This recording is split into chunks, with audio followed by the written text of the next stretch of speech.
conditions périlleuses, bah, vous serez bien content d'avoir cette personne-là que vous n'aimez pas aux commandes de l'avion. Donc, lorsqu'on fait des critiques, bah, il faudrait que les critiques soient objectives et motivées par des faits concrets, avec des preuves, et pas seulement dans un ressentiment, un certain feeling. Moi, je n'aime pas la personne parce que, bon, voilà, elle ne ressemble pas à Leonardo DiCaprio ou je ne sais pas quoi. Voilà. Donc, maintenant pour la suite, par rapport au cas des enseignants, moi, je vais dire ceci. Toutes les personnes qui parlent autrement, ce sont des personnes c'est comme si elles ne vivaient pas dans notre monde. En tout cas, elles sont dans leur monde, elles sont dans leur monde où elles comprennent les choses comme elles veulent comprendre, où elles comprennent les choses comme elles souhaitent faire comprendre les choses aux gens dans leur décadence. Mais ce qu'il faut noter, c'est que les enseignants, ce sont des êtres humains comme tout le monde. Et la cabale qui est faite sur les enseignants, actuellement, ne fait que s'accentuer. Pourquoi? Parce que les personnes qui sont aux commandes et qui n'arrivent pas à régler la situation sont en train de vingueler. Comprenez par là que ces personnes-là sont en train de trembler, les uns sur des sièges éjectables et les autres sous la menace peut-être d'une éviction de leur ministère.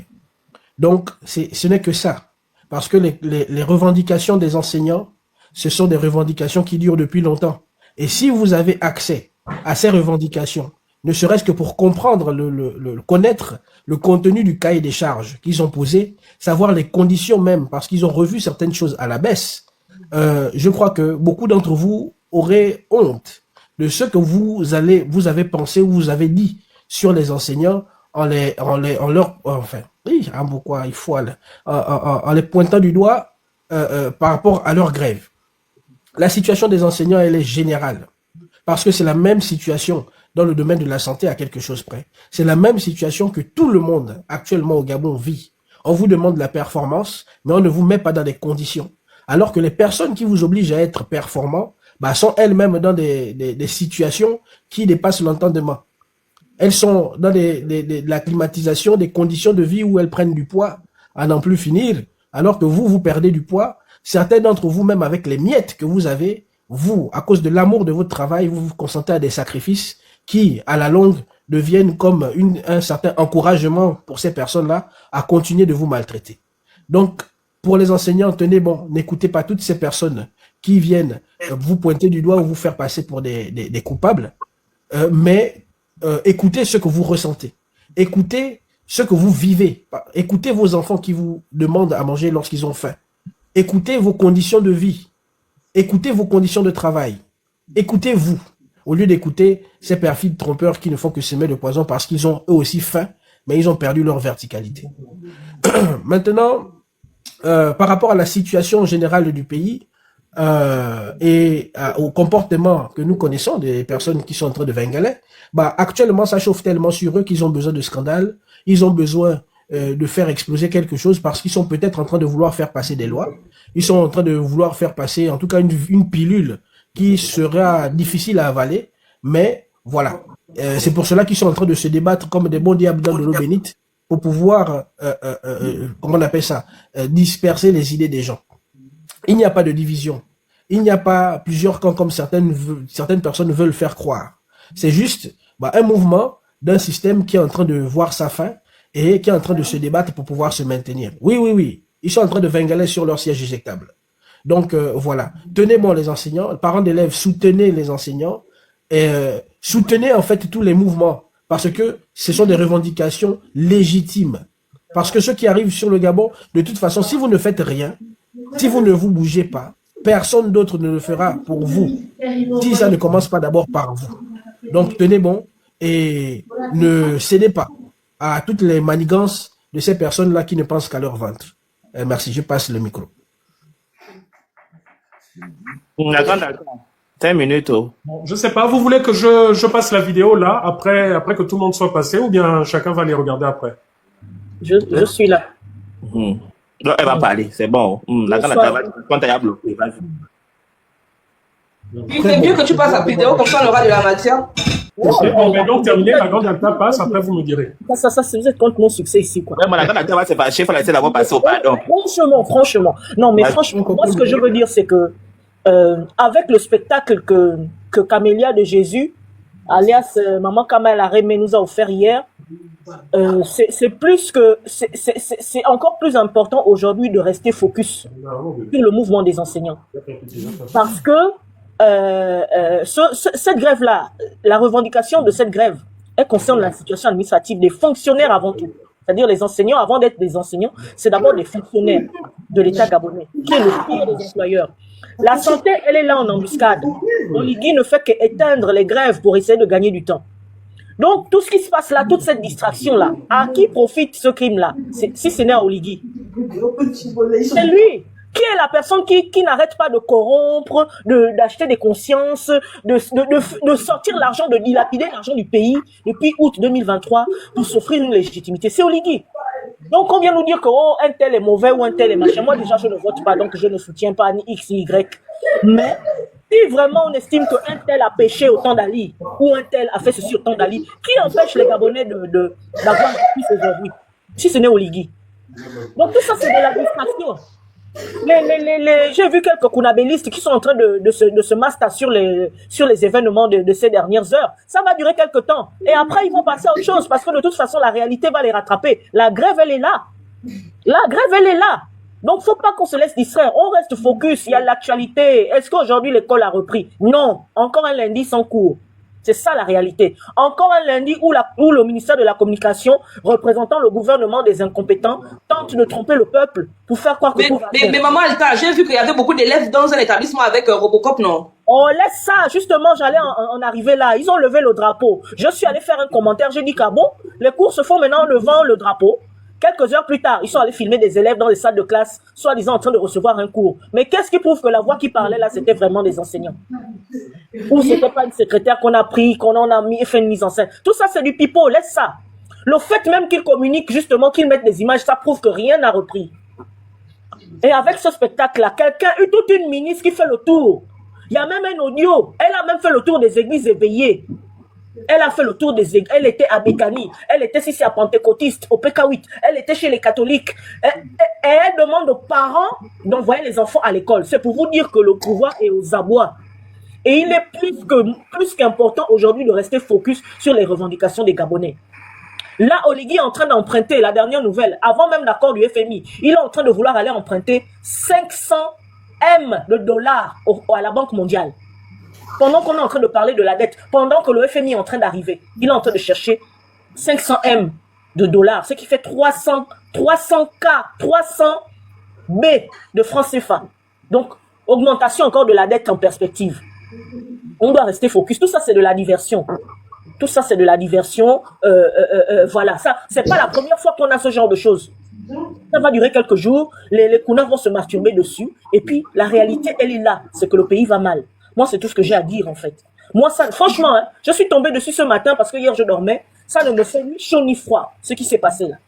Ça ne me détourne pas. En tout cas, moi, j'ai plusieurs cerveaux. Ça ne me détourne pas de mon objectif. Je fais mes lives, je fais mes TikTok de sensibilisation où je me moque, où je montre le mensonge du gouvernement. Et c'est ce que tout le monde devrait faire. Quel que soit le côté où il se trouve. Plutôt que de se dire non, tel a fait si je n'ai qu'à me fâcher, tel a fait ça, ça ne sert à rien. Ça fait le jeu du pouvoir. Ceux qui ont dit qu'on doit ça à aller vendre le pays. Déjà, la chronologie nous dit quoi? Ça s'est passé si c'est en 2023 ou quoi? Quel est l'intérêt de sortir ça aujourd'hui? Celle qui disait Kondo, ça doit venir lui répondre. Depuis une semaine, Kondo, ça lui répond. Elle est chouille, Didi. Parce que même ils ont senti que là, c'est chaud. On ne parle plus de ça. Et c'est une autre personne qui a décidé d'en parler. Il n'y a pas de souci. C'est gênant quand tu apprécies des personnes, de voir ces personnes-là se déchirer. C'est difficile de se dire qu'on va prendre parti. Mais moi, je préfère rester focus. On a un gros dossier. C'est le Gabon, c'est Oligui. Avec tout ce que maman Kamé nous a fait hier, là, vous trouvez le moyen de vous laisser distraire. Non, l'école n'a pas repris. Et s'il faut une année blanche, je ne le souhaite pas, mais s'il faut frapper fort, eh ben, on va frapper fort. Pour que ça serve de leçon, pour que les situations de tout le monde soient régularisées et que pour une bonne fois pour toutes, que cette histoire de pré-salaire-là s'arrête. Que les gens soient payés au tarif auquel ils devaient être payés. Et on n'aura plus jamais cette histoire de rappel et de ceci et de cela. Et quand tu montes de niveau, on t'augmente simplement ton salaire et puis point. Ça aussi, ça devrait être un point de revendication. On ne devait plus entendre le mot pré-salaire. Voilà, donc moi, c'est ce que j'ai à dire sur le coup là. Peut-être que je vais revenir tout à l'heure. Il y a un enfant qui est tombé au Yémo. Il est temps Après, de quoi? J'ai vu la vidéo, mais on n'explique rien en fait. la Rémé Camélia envoyé les enfants qui doivent retourner à l'école, non. Et puis il y a le kunabéliste en chef qui est en train de dézinguer la Rémé indirectement parce qu'il fait sortir les vidéos. Gabin Yananzel, chaque enfant me dit que, cher professeur, nous voulons retourner à l'école. Non, mais ça n'explique pas l'enfant qui est tombé. En fait, on voit une vidéo, on soulève un enfant, mais on n'a pas le contexte, on ne sait pas ce qui s'est passé. Mais le problème, c'est que les enfants doivent arriver dans un endroit sécurisé. Et là, le fait Je sais, mais puis, tu ne sais pas ce qui s'est passé ni avant ni après, en fait. Donc, moi, je ne peux pas commenter cette vidéo-là.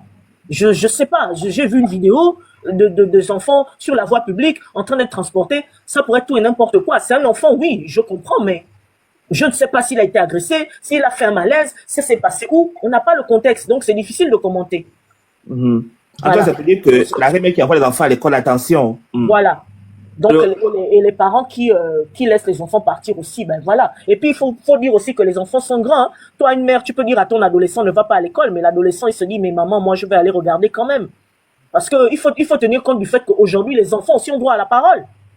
Les enfants aussi ont droit à la parole. Parce que là, les gens s'entre-déchirent, les enseignants, les parents, mais les enfants, un enfant qui est en troisième seconde, s'il te dit que maman, moi, je vais aller regarder s'il y a cours, je vais aller voir moi-même, tu peux pas l'empêcher de le faire, hein. Donc, c'est un peu ça. Donc, le grand, Christian, Ouais. c'est bon, tu peux envoyer la vidéo, hein, tu peux lancer. Ou Ok, bien, d'accord. D'accord, attends. si ça ne dérange pas, princesse, tu voulais dire un mot? Observateur. Comment je vais faire ça? Ok. Vas-y, donc, tu peux balancer. Je vais rapprocher les caméras. Attends, il y a combien là? 65. Ici, combien? Ok, 75, c'est bon. Je vais rapprocher les caméras. Attendez un instant.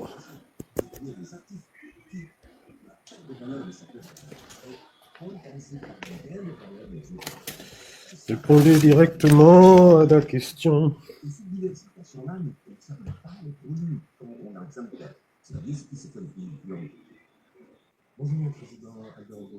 Bonjour Monsieur Libre. Merci de m'accorder ces quelques minutes pour cette interview qui permettra au plus grand nombre d'en savoir un peu plus. Donc, d'entrée de jeu, je vais vous poser une question qu'on vous a certainement répété, posée de nombreuses fois, qui est vous avez déclaré avoir gagné la présidentielle de 2023, mais les résultats officiels ont été attribués à Monsieur Ali Bongo Ondimba. Donc, pouvez-vous nous éclairer sur les éléments dont vous disposez? Eh bien, je mets ça ici. Qui vous Attendez. permettent de dire que vous avez remporté cette élection? Eh bien, je pourrais intervenir avec beaucoup de recul parce qu'il y a une différence entre les faits tels qu'ils se sont passés et la traduction des faits. En fait, les élections ont eu lieu le 26. Le 27 au soir, les résultats étaient connus. Parce que le 27 au soir, l'organisme chargé de la centralisation des résultats les a centralisés et a sorti un papier, un document officiel avec signature, avec numéro et ils avertissaient. Bernard, une petite pause, s'il te plaît. Voilà les résultats. Oui, un instant. De la dernière consultation. Alors, j'étais président dans un bureau de vote. Je voulais dire ceci parce que, effectivement, depuis, les gens en parlent. Moi, j'ai certains éléments et qu'on avait partagé à certains sur la toile parce que j'étais président dans un bureau de vote et le soir même du vote, après le vote, on avait les résultats. Parce que on ramenait tout le monde à un centre, à la mairie, soit un bureau qu'on avait organisé au gouvernorat, où il y avait un bureau, en même temps, il y avait l'opposition et la majorité, et tous les résultats étaient centralisés. Tel bureau, avec tous les gens qui étaient au bureau, avec les éléments qui avaient déjà été calculés en salle, on donnait les résultats et on enregistrait en machine. Et tout de suite, c'était envoyé à la centralisation des résultats à Libreville, c'était à la Sénat. Voilà. Donc, c'était simplement pour préciser que par rapport à ce qu'il dit, le soir même, on avait les résultats. Voilà. D'accord. Donc, ça veut dire qu'il y a bel et bien les résultats qui montrent qu'il a remporté cette élection. Bien sûr, puisque dans les salles de bureau de vote, il y avait des souches. On signait totalement, on calculait. Il y avait des juges qui ont circulé dans les salles. Il y avait un comité des gens qui sont les observateurs qui allaient de salle en salle. Et puis, à la fin, on ne partait pas comme ça. On était escortés pour aller. Eux, ils avaient un ordinateur où ils rassemblaient tous les résultats aussitôt. C'était un calcul qui était fait automatique. C'est-à-dire qu'on venait, le président du bureau avec tous ses membres, et après ça, on nous partageait l'argent, parce qu'il faut préciser que c'est quand même rémunéré. Après tous ces résultats, on allait dans une autre salle où il y avait un juge qui était chargé de gérer la partie financière. Le président du bureau de vote avait un montant et tous les autres représentants, les assesseurs et tous les autres avaient un montant. Donc, on distribuait l'argent comme ça et puis on partait. Donc, les résultats, le soir même, on les avait. Voilà. Ok. Merci pour ton témoignage. Les a centralisés et a sorti un papier, un document officiel avec signature, avec numéro, et ils avertissaient, ils donnaient les résultats. Voilà les résultats de la dernière consultation. Mais, étant au Gabon, il fallait qu'ils en avisent les autorités de l'époque.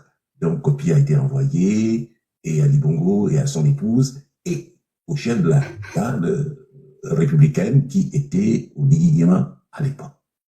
Ces résultats-là, je les ai. Ça se passe le 27 au soir. Mais, dès lors qu'ils ont eu ces résultats, ils se sont réunis. Et là, la vérité, c'est que 5 ressortissants du Haut-Togo, les extrémistes du Haut-Togo, ils sont 5, se sont retrouvés pour dire on ne peut pas accepter qu'Ondosa soit au pouvoir. Et c'est là qu'ils se sont subdivisés en 2 camps. Ceux qui disaient, qu'est-ce qu'on fait? On va le laisser, puisque les résultats sont connus, on va le laisser quelque temps et puis on va le trucider. On va lui mettre une balle dans la tête, très précisément. D'autres disaient non, il faut éviter autre chose. Et c'est là qu'ils sont décidés, effectivement, de ce qu'ils appellent coup d'État, qui est en fait une révolution de palais. Parce qu'il fallait qu'ils trouvent quelqu'un de la famille qui pouvait prendre le pouvoir en attendant que l'idylle qui est à l'extérieur vienne effectivement occuper ce fauteuil. Voilà la réalité. Alors donc, véritablement, moi j'ai toujours ce document. Un grand nombre de Gabonais l'ont. Je connais les résultats. Il ne restait effectivement que les résultats soient officiellement proclamés. Voilà pourquoi je dis que j'ai gagné l'élection présidentielle du 26 août 2022. Après ce coup de cette révolution de palais, vous avez initialement demandé à la junte de respecter le résultat de l'élection. Qu'est-ce qui vous a fait changer d'avis et d'accepter de travailler ou de collaborer dans un premier temps avec le régime? Ou du moins, c'est l'image que le régime a voulu présenter de vous. Dès lors que le coup d'État commence dans la réalité, entre le 28 et le 29. La décision est prise le 28 et c'est le 29 qui se met en activité. Elle commence par l'arrestation de Noureddine Bongo, de Sylvia Bongo. Ça se fait exactement le 29. Et ensuite... Déjà, c'est les faits rapportés publiquement. Et ensuite, c'est là qu'on donne des vrais faux résultats. Le putschiste en chef, comme je l'appelle, il va à la commission avec son armée, il prend en otage les commissaires, et c'est là qu'ils font proclamer les vrais faux résultats, pour que cela leur serve de prétexte pour pouvoir véritablement aller au bout de leur mascarade. C'est cela la réalité. Alors, généralement, moi qui suivais les événements, qu'est-ce qui s'est passé? Lorsque les militaires sortent, ils commencent par la garde républicaine, qui soulève au Liguyama, déjà prévu. Et quand ils sortent dans la rue, c'est derrière la prison. Les gens qui vont sortir pensent que l'armée est là pour soutenir Albert Ondosa. Donc il y a une méprise. En fait, ils ne le disent pas, mais il y a une méprise. Et c'est ce qui a fait en sorte que lorsqu'il se retrouve à la présidence pour être intronisé, il change de discours en disant non, moi je vais rendre le pouvoir aux civils. Mais donc les premiers à sortir sont sortis en se disant que ils vont rendre le pouvoir à Albert Ondosa. Et ensuite, lui-même il déclare que les résultats ont été tronqués. Un homme normal, une responsabilité, une autorité militaire normale devait rendre les vrais résultats. C'est ce qu'on attendait. Et puis finalement, ça s'est emballé. Ça ne s'est pas emballé comme par hasard. Non, on connaît le Gabon tel qu'il fonctionne. De l'argent a été injecté. On a poussé les gens. On a soudoyé les gens. Et petit à petit, les gens se sont dit, bon, entre 2 situations, autant accepter celle-ci parce que l'idéal pour nous, c'est qu'Ali Bongo est pas. Bonjour, Président Albert Bongo. Surtout qu'il y a eu la peur par les militaires. Et là, la peur par les militaires. Et à cette occasion, je n'avais pas d'autre choix que d'observer d'abord. Je ne pouvais pas prendre une position parce que, bon, dans ce cas-là, on ne savait pas ce qui allait se passer. On déclare Ali Bongo vainqueur. 15 minutes après, les militaires disent qu'on sort et ils sortent dans la rue. Alors donc, il fallait que j'attende. Donc, maintenant au fur et à mesure que les jours passaient, de plus en plus de personnes, de plus en plus nombreuses, véritablement allaient soutenir le putschiste et les putschistes. Alors, à partir de ce moment-là, j'ai observé. Donc, ce qu'on a parlé c'est une période d'observation, en attendant effectivement de pouvoir voir clair et de voir si les Gabonais vont percevoir ce que moi-même j'ai perçu, parce que dès le départ, j'ai déclaré que c'était une révolution congolaise et j'ai même donné un nom en disant que c'est Pascal Mbongo qui est à la base de tout ça. Voilà où on est. Okay. Et là, ça nous permet d'entrer dans ce qu'ils ont appelé la transition. Beaucoup de vos collègues qui est avec vous dans ce qu'on a appelé alternance 2023 ont rejoint le nouveau pouvoir. Comment expliquez-vous ce que d'aucuns ont appelé de la trahison de tous ceux qui ont été avec vous, qui vous ont épaulé, et quel impact ça a-t-il eu sur votre action politique? Alors, la première chose, c'est que je me suis toujours refusé à parler des gens qui ont travaillé avec nous, en toute sincérité. Et ce qui s'est passé, c'est que il y a eu, à la suite de l'action des militaires, il y a eu une réunion à la maison. Ils ont demandé à venir chez moi. Tous étaient là. Et les leaders de l'alternance. Les leaders, effectivement, d'alternance 2023. Et il y a eu une position, ce qui disait, la position majoritaire qu'ils développaient, c'est que on va regarder les militaires. On va les juger aux actes, mais donnons-leur le bénéfice du doute. Et puis, de toute façon, nous, on n'est pas les militaires, c'est eux qui ont les armes. Donc, il faut qu'on... Ça, c'est alternance qui dit, là, qui le vend. Et moi, je défendais seulement mon point de vue en leur disant, mais non, pour moi, ce serait trahir le peuple. Parce que j'ai été élu sur la base de la vérité. Et j'ai les résultats. Alors, si je suis le premier à aller rejoindre les militaires, là, ça ne marche plus. Donc, je ne vous en veux pas si c'est la position que vous prenez. Alors, l'autre aspect qui m'a fait réagir ainsi, parce que, connaissant notre pays et les connaissant tous, la majorité d'entre eux, sinon tous, c'était des anciens pédigistes. Par conséquent, je considérais qu'ils ne faisaient que regagner leur temps. Et puis, pendant que nous étions alternants en 2023, j'avais des informations précises sur les activités de chacun d'entre eux. Donc, je savais exactement ce qui se passait. Donc, vous pouvez partir. Je ne vous en voudrais pas. Je ne vous critiquerai pas. Mais moi, il est hors de question que je trahisse le peuple qui m'a élu pour aller avec le putschiste. Voilà ce qui a été fait. Et puis, ensuite, il y a eu une autre période très très rapide. Parce que dès lors qu'ils sont partis à la présidence, moi je ne suis pas parti. Et quelques temps après, ils sont venus me voir pour me dire, il nous a demandé qu'il voulait venir chez soi. Est-ce qu'il donne l'autorisation? Je dis, c'est un Gabonais. Il peut venir me voir, on peut discuter. Et puis, sauf que, puisque vous êtes parti avec lui, vous avez discuté, vous, je ne vous accepte pas chez moi. Ça se passe entre lui et moi, j'avais une personne. Et lui, il avait aussi, je pense ils étaient deux, et nous étions deux. Et c'est là que je l'ai reçu. Il est venu à 22h30. Il est parti de là à minuit 30, c'est moi qui l'ai fait partir parce que je lui demandais, qu'est-ce que vous voulez, monsieur? Rien n'en est sorti. Il n'y avait rien de clair, rien de précis. En fait, il était gêné, il voulait me demander de me mettre derrière lui. Ce qui, bien évidemment, était de mon point de vue impossible. Je profite en disant que, et le temps a passé, et la publicité continuant, et c'était là qu'on m'a demandé le live est restreint. Moi, j'entrevoyais toujours qu'il y ait une discussion. Parce que tu n'es pas devant l'écran. Ouais. Parce que il n'y a pas de mouvement. En fait, tu as mis l'écran de l'autre côté là-bas, c'est pourquoi ils t'ont fait ça. Ouais. Bon, je vais remettre sur moi quelques instants. Attends, là, je conteste d'abord. De quelle légitimité disposez-vous? Il me dit, oui, tout a été déchiré, on ne va pas décompter, on a tout déchiré. Je dis, mais la piste, tu as dit que je mets quoi? Je conteste quoi? Alors, commence par mettre pause. Et tu reviens devant l'écran. Tu reviens devant l'écran et puis tu dis que tu ne reconnais pas ce qui a été dit. Tu vois, non? Ça, soyez Tu remets la caméra sur. Je ne sais pas toujours pas pourquoi j'ai reçu cette restriction. Je mets ça. Oui, tu mets ça, mais seulement que tu dois remettre la caméra sur toi. Ok. Comme ça, l'algorithme va voir que tu es là. Ok. Et là, ceux qui étaient restés dans mon entourage avaient pris également cette décision, pensant qu'à un moment ou un autre, la vraie discussion pourrait s'installer. Je me dis, on ne refuse pas un dialogue, et c'est comme ça que je suis allé à Royem. Et quand j'allais à Royem, véritablement, il n'y a pas eu de dialogue, parce que précisément, au banquet, nous étions assis sur la même. Envoyez les cœurs et tapoter, s'il vous plaît. Rien n'en est sorti. Maintenant, il faut revenir en arrière là, parce que la partie de l'OIM là est importante. Il faut revenir un peu en arrière pour qu'on puisse écouter cette partie-là. Elle est quand même assez importante. La deuxième chose que je dirais. Ok, attends, je reviens légèrement là. Envoyez les cœurs, tapoter, écrivez good live, s'il vous plaît. Le live est signalé, est restreint à cause de ce qu'on a fait.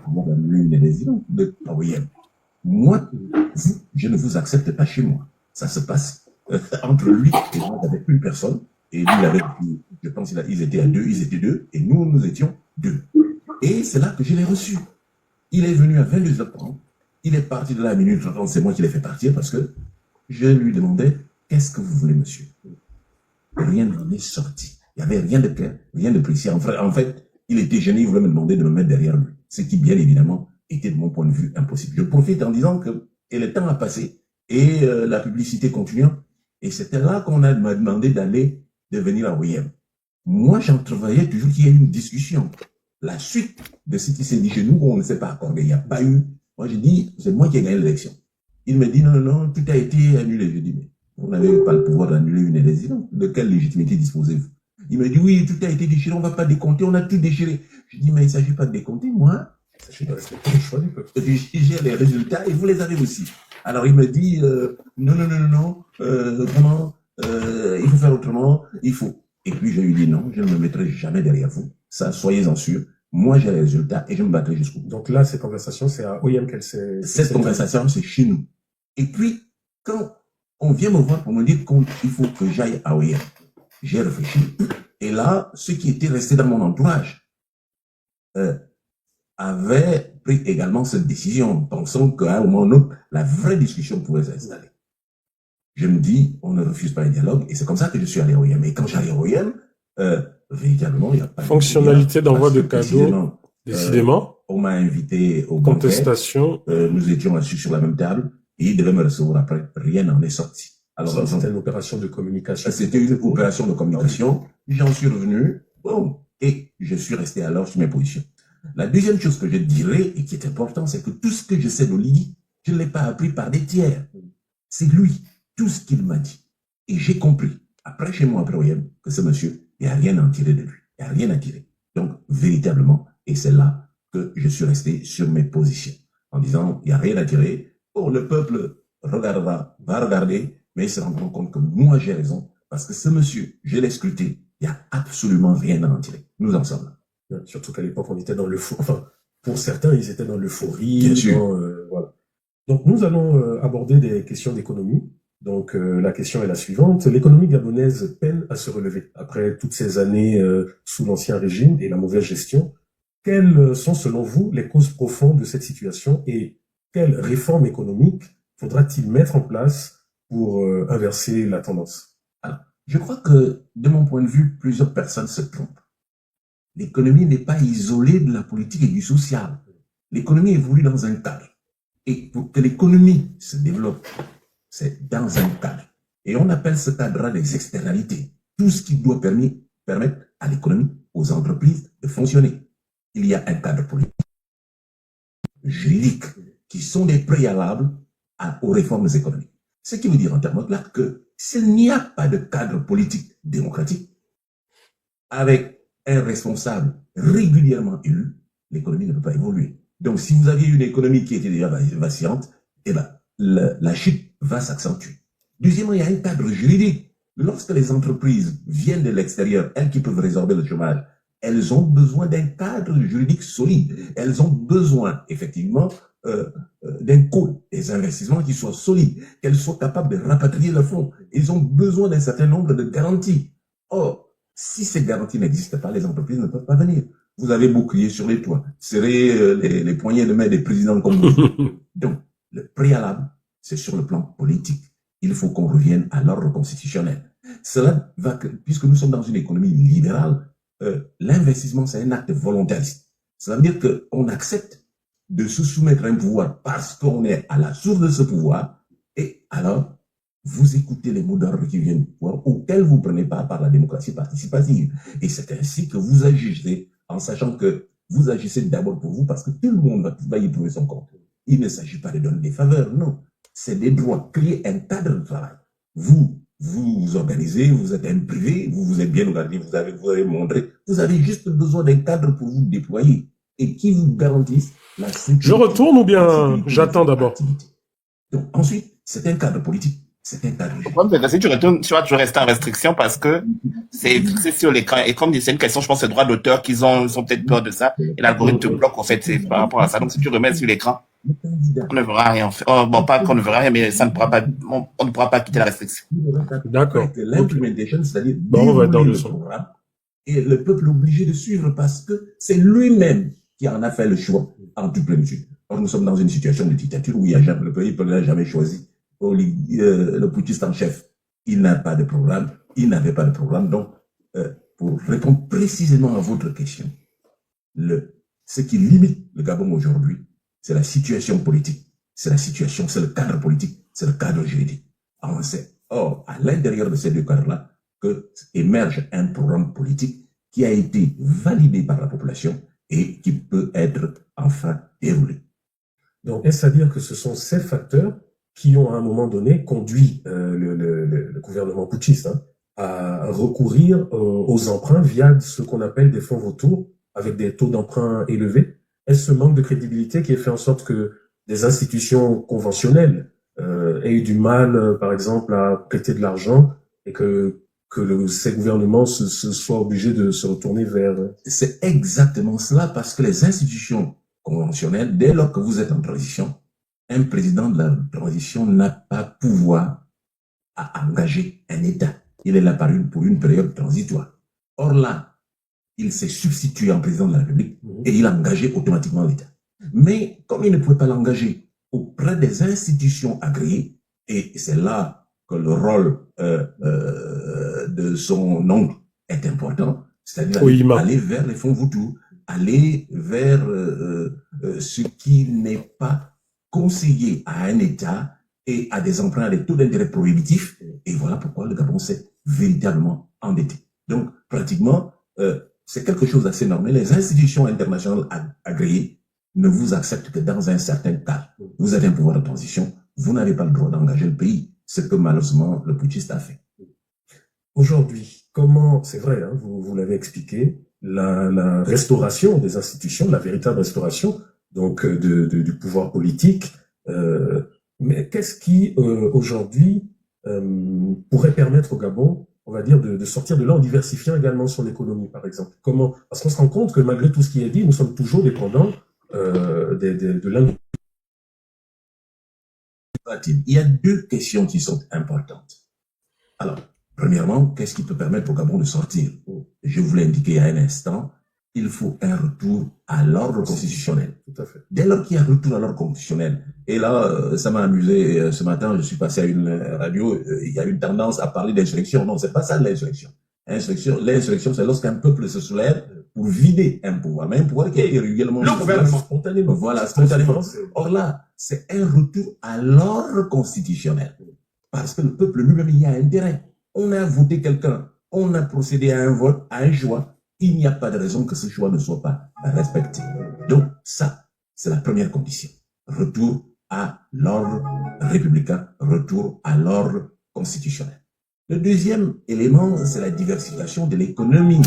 La diversification de l'économie n'est pas... Bon, bien sûr, tout le monde en parle aujourd'hui, mais il faut lui donner un sens. Qu'est-ce que ça veut dire diversifier? En fait, lorsque vous avez un portefeuille, ce portefeuille-là, il y a plusieurs actifs. Il y a des actifs réels, vous avez des maisons, il y a des actifs financiers, vous avez des placements en banque. Ce qu'on estime, c'est qu'au fil du temps, avec des périodes qui sont bonnes ou sont mauvaises, il y a certains actifs qui perdent la valeur et d'autres qui gagnent de la valeur. Or, quand vous avez un portefeuille étoffé, il y a un problème de péréquation. C'est-à-dire les actifs la perte de valeur de certains actifs est compensée par des gains de valeur des autres actifs. C'est ça, véritablement, le... Est-ce que Oligui comprend, là? Et cette diversification-là ne... Ou bien c'est trop compliqué? Produits, comme on est en train de faire. C'est-à-dire ce qui... C'est beaucoup trop compliqué. Oui, c'est que l'échange des produits n'a rien à voir avec les mouvements de capitaux. Les mouvements de capitaux ont pris une allure telle dans le monde aujourd'hui qu'ils dominent l'échange des biens et services. Ce qui veut dire en termes clairs que cette diversification, elle concerne plutôt le départ effectivement des biens vers les capitaux, les finances. C'est ça la diversification. Alors quand nous on parle de diversification, c'est par rapport au pétrole en disant bon, monoculture, il n'y a que le pétrole. Mais ce n'est pas le Gabon qui n'a seul le pétrole. L'Arabie Saoudite, le Royaume Arabe Uni et tous les autres, qu'est-ce qu'ils font? Le pétrole, c'est une ressource qui est périssable. Mais ce que les autres ont fait, c'est transformer un stock un stock qu'on leur donne en flux. C'est-à-dire faire des placements qui leur permettent d'avoir un revenu. Ce qui fait que, quels que soient les aléas, le revenu reste stable. Alors, la question de fond, au lieu d'aller dans la diversification, aucun produit, je vous le dis, monsieur Lelouka, n'est capable de remplacer le pétrole aujourd'hui. Ce n'est pas possible. Peut-être demain, dans la recherche, les autres matières premières, mais aucun produit n'est capable de remplacer le pétrole au Gabon. Ce n'est pas possible. Alors, à partir de ce moment-là, se diversifier. Quand avons-nous fait des revenus pétroliers? C'est là que nous aurions dû placer. C'est là que nous aurions eu, effectivement, les transformer en avoir financier, les transformer, investir dans des domaines. C'est ce que nous n'avons pas fait. Qu'est-ce que nous avons fait? Je t'ai dit que non, j'ai demandé de me donner l'avance. Maintien au pouvoir. Mais je t'ai dit que non, moi j'ai demandé pour moi. Ils m'ont dit, ils devaient me donner ça depuis le week-end. Le côté, ton micro. Nous étions défis de Dubaï. Le Gabon avait plus de ressources que Dubaï. Et là, malheureusement, Dubaï, lorsque ça commence en 1970, Dubaï n'était rien du tout. Plus proche de nous, la Guinée équatoriale, c'est 10 ans qu'il leur a fallu. Alors, si on compare aujourd'hui, cela veut dire que nos dirigeants, ils aiment la fête, ils sont allés dans la consommation, ils sont allés dans l'extravagance, et c'est ça d'ailleurs qui a dénaturé la société. Mais surtout que là, avec la restriction a sauté. Nous sommes condamnés justement à équilibrer ces revenus. Donc là, la production est en déclin, le prix est en déclin, nous sommes dans une situation très grave. Et les gens se sont endettés. Alors, je ne reviendrai pas sur l'épisode à Salah, non, on ne revient pas dessus, mais véritablement, ce n'est pas possible. On ne peut pas faire ça à un pays. Ce n'est pas possible. Ok, on va la question de la corruption et du clientélisme. La corruption et le clientélisme sont toujours présents au Gabon, malheureusement. Quelles mesures concrètes proposeriez-vous pour lutter contre ces fléaux, ou du moins quel est le regard que vous avez actuellement sur ces fléaux? Alors, la corruption, d'une part, le clientélisme, d'autre part, c'est cela qui tue notre système. Alors, pour aller contre cela, il n'y a qu'un moyen. C'est l'homme qu'il faut à la place qu'il faut.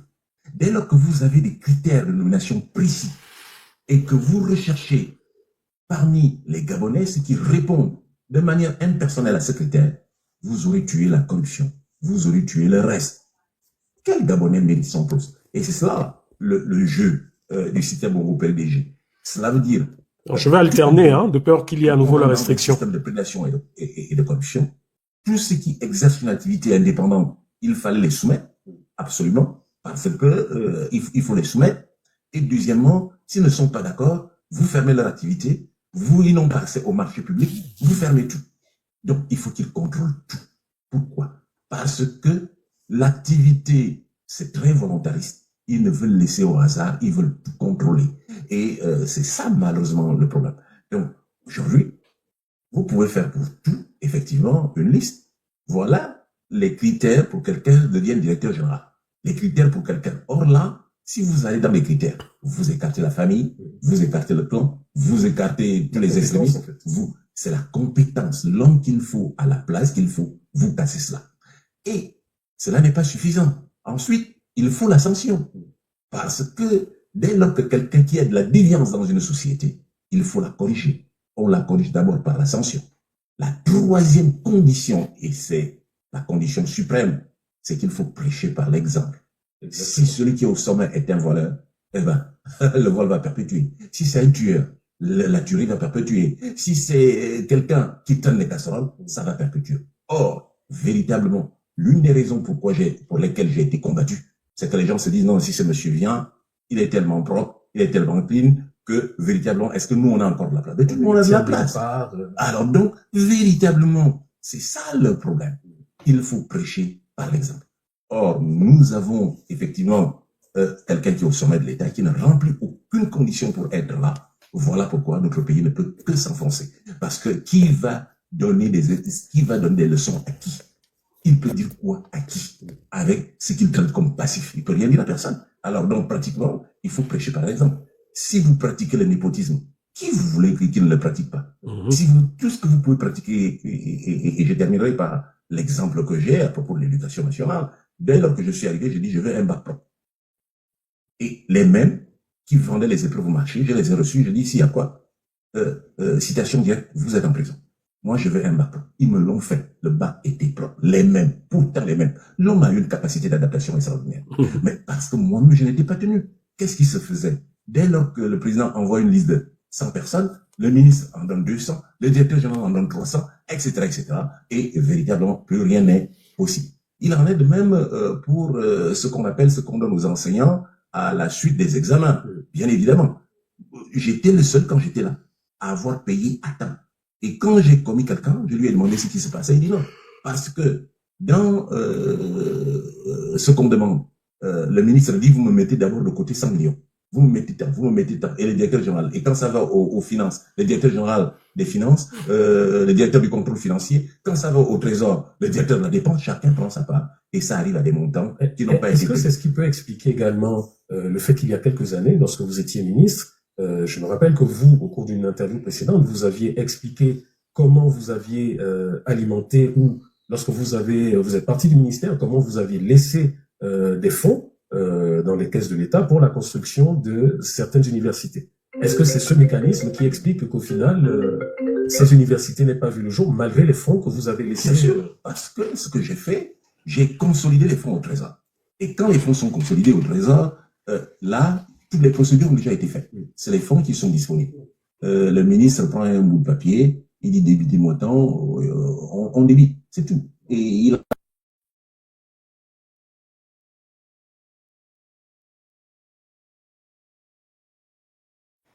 Tapoter, s'il vous plaît, tapoter.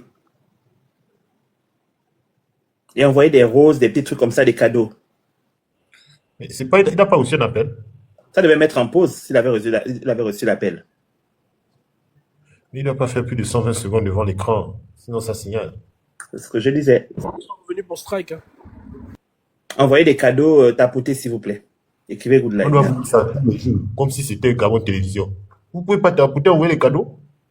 Gabon Télévision, on regarde le portail, toi, c'est pourquoi tu fais ça, le côté. Et puis, il faut lancer les cailloux comme ça, monter dans la barrière. C'est bon. Évidemment, la construction devait suivre automatiquement. Et puis, je suis parti de là. Les comptes sont restés ce qu'ils ont été. Et véritablement. Je suis obligé d'alterner la suspension. Puisqu'on est dans reviens un peu jusqu'à. Reviens 2 minutes en arrière. L'enseignement. Reviens là, tu as posé l'université. Oui, ça c'est l'écran. Reste là, ne monte plus l'écran.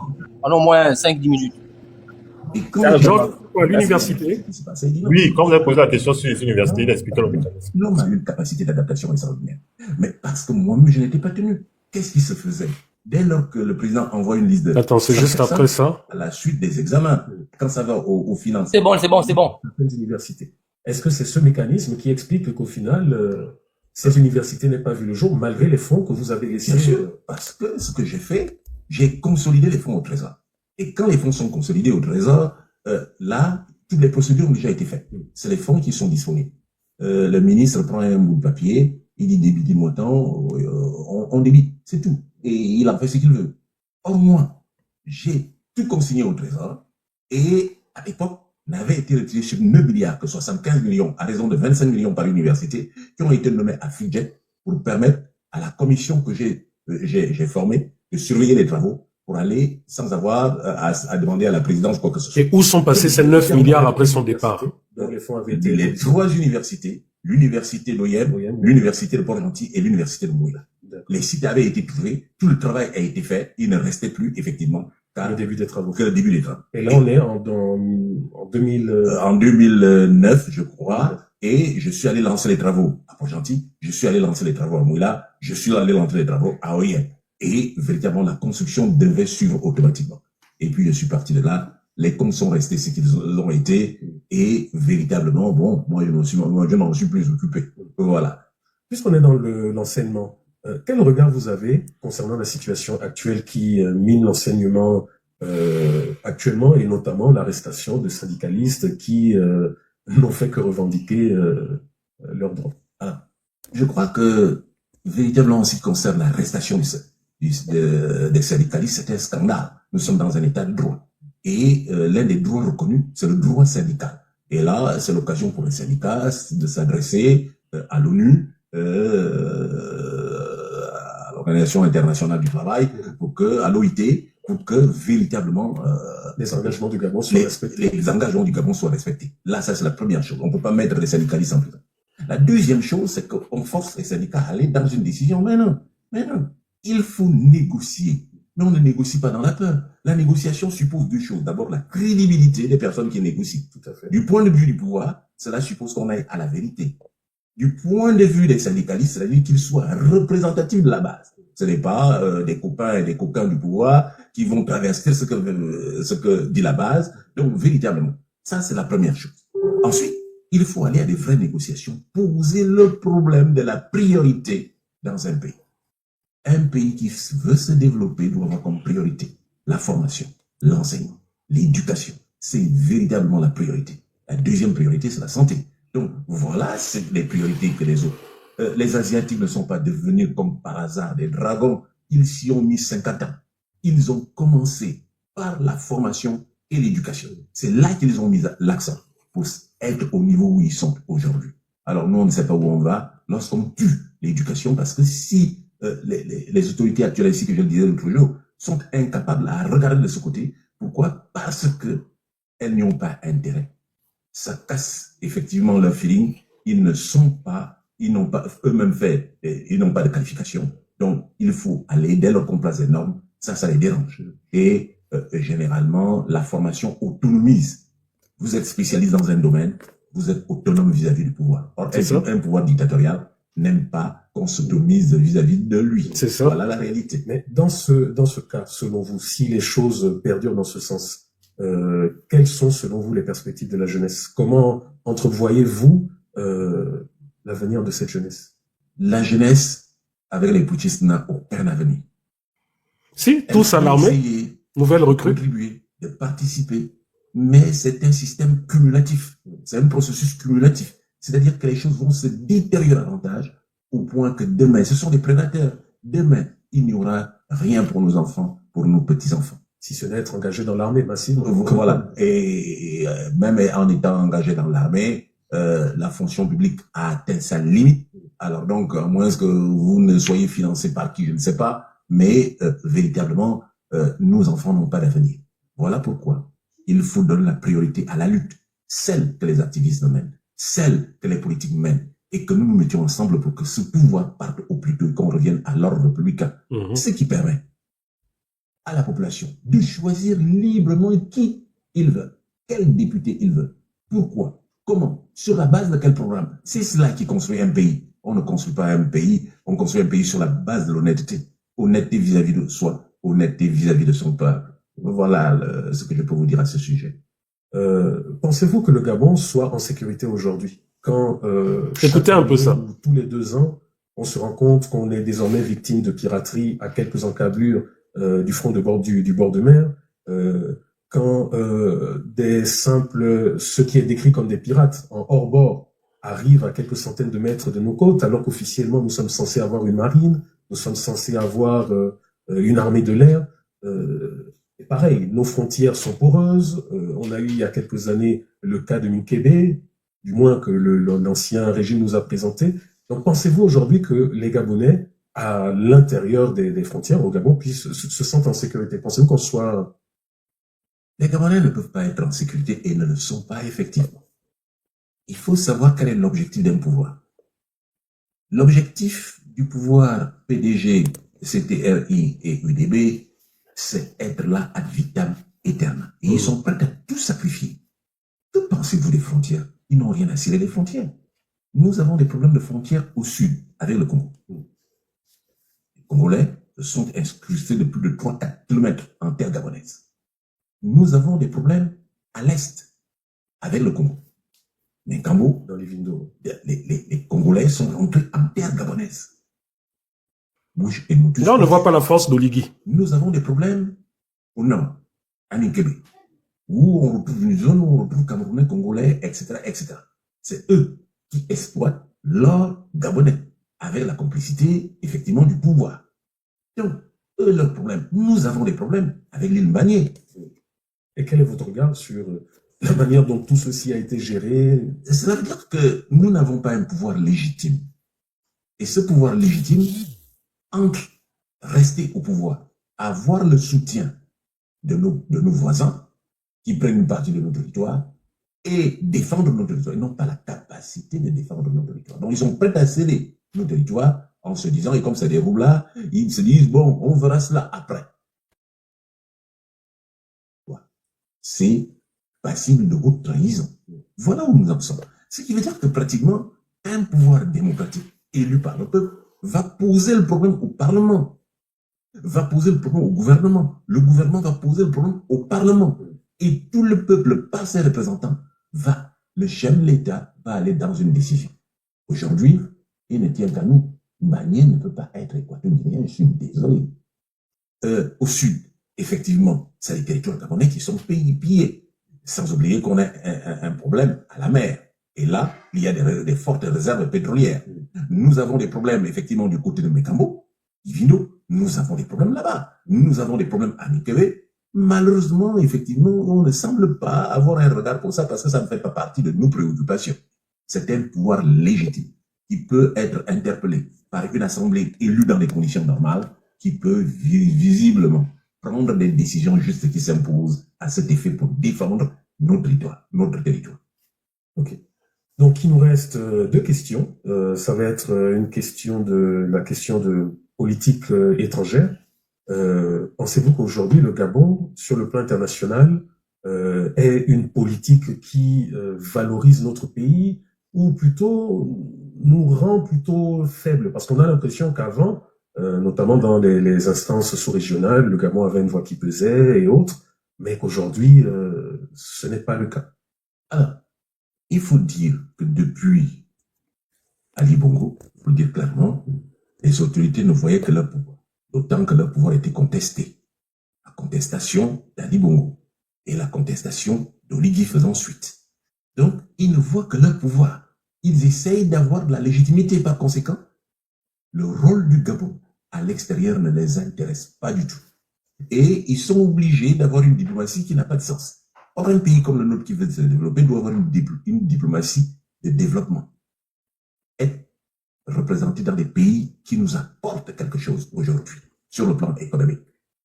Ne pas avoir une diplomatie tous azimuts pour un pays qui a des moyens limités d'une part, et pour un pays qui n'a pas suffisamment de ressources, qui a des moyens limités d'une part, et pour un petit pays comme le nôtre, on ne peut pas avoir une diplomatie tous azimuts. C'est une diplomatie de développement qui va vers ceux qui nous apportent quelque chose. Or, quand je dis nous, au pays, or la diplomatie du système Bongo-PDG, c'est une diplomatie orientée sur ceux qui sont capables de les soutenir, qui ne sont pas un apport important pour le pays. Donc, voilà pourquoi cette diplomatie-là, elle a jeté à la poubelle. Il faut refaire la carte diplomatique, voir effectivement qui on envoie en diplomatie. Et le Gabon a suffisamment de cadres compétents.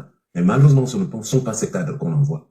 On va envoyer des cousins, des copains, des parents, toujours les mêmes, qu'on case à tel ou tel endroit, ou alors des gens qu'on aimerait tenir loin du pouvoir, qu'on case. Donc, il n'y a pas d'objectif dans le sens du pays. Donc, la diplomatie gabonaise. Alors, ajouté au fait que les actes posés ces dernières années ont fait en sorte que le Gabon perde du tout sur le plan international. Je commencerai par regarder la CEMAC. Nous avions le gouverneur de la Banque centrale. Oh, deux restrictions à nouveau. Nous avons perdu ça par déficience. Ali Bongo qui n'a pas été vigilant. Basculer en fait sur toi. Ouais. Il n'est pas venu à temps. Il est venu en retard. Et quand on parlait de renouveler ce poste de gouverneur, eh ben, il était hésitant. Il savait pas de chambrier, de nom, donc il citait les gens. Il n'avait même pas de candidat précis. En fait, il voulait pas de chambrier, il voulait pas de nom, donc il a joué politique, calcul politique. Et du coup, le Gabon a perdu ce poste. Donc, au sein de la CEMAC, il y a un certain nombre de postes qui doivent revenir au Gabon. Mais qui doit les revendiquer? C'est le pouvoir en part. Mais c'est toujours la même chose. Des parents, des copains et des coquins. Le dernier, c'est l'ancien TPG qui se retrouve effectivement comme commissaire. Ce n'est pas possible. Donc, alors qu'il est soupçonné effectivement dans des affaires louches. Ce qui veut dire en termes clairs que, véritablement, le pouvoir actuel ne peut pas solidifier notre débat. Ensuite, enfin, il y a le fait que les pratiques que nous avons ces derniers temps ont fini de vraiment de lever un voile sur les pratiques gabonaises qui sont des pratiques basses et plus personne ne regarde le Gabon. Donc nous ne sommes crédibles nulle part dans le monde. Il va falloir que nous redécrivisions notre pays. C'est cela l'enjeu. Pour finir, nous allons aborder une question d'ordre personnel. Après tout ce que vous avez vécu depuis cette révolution de palais, depuis 2023, est-ce que vous vous sentez en sécurité? Est-ce que vos proches, comment vous vivez le fait d'être séparés d'une partie de votre famille et aujourd'hui vous êtes quasiment en exil?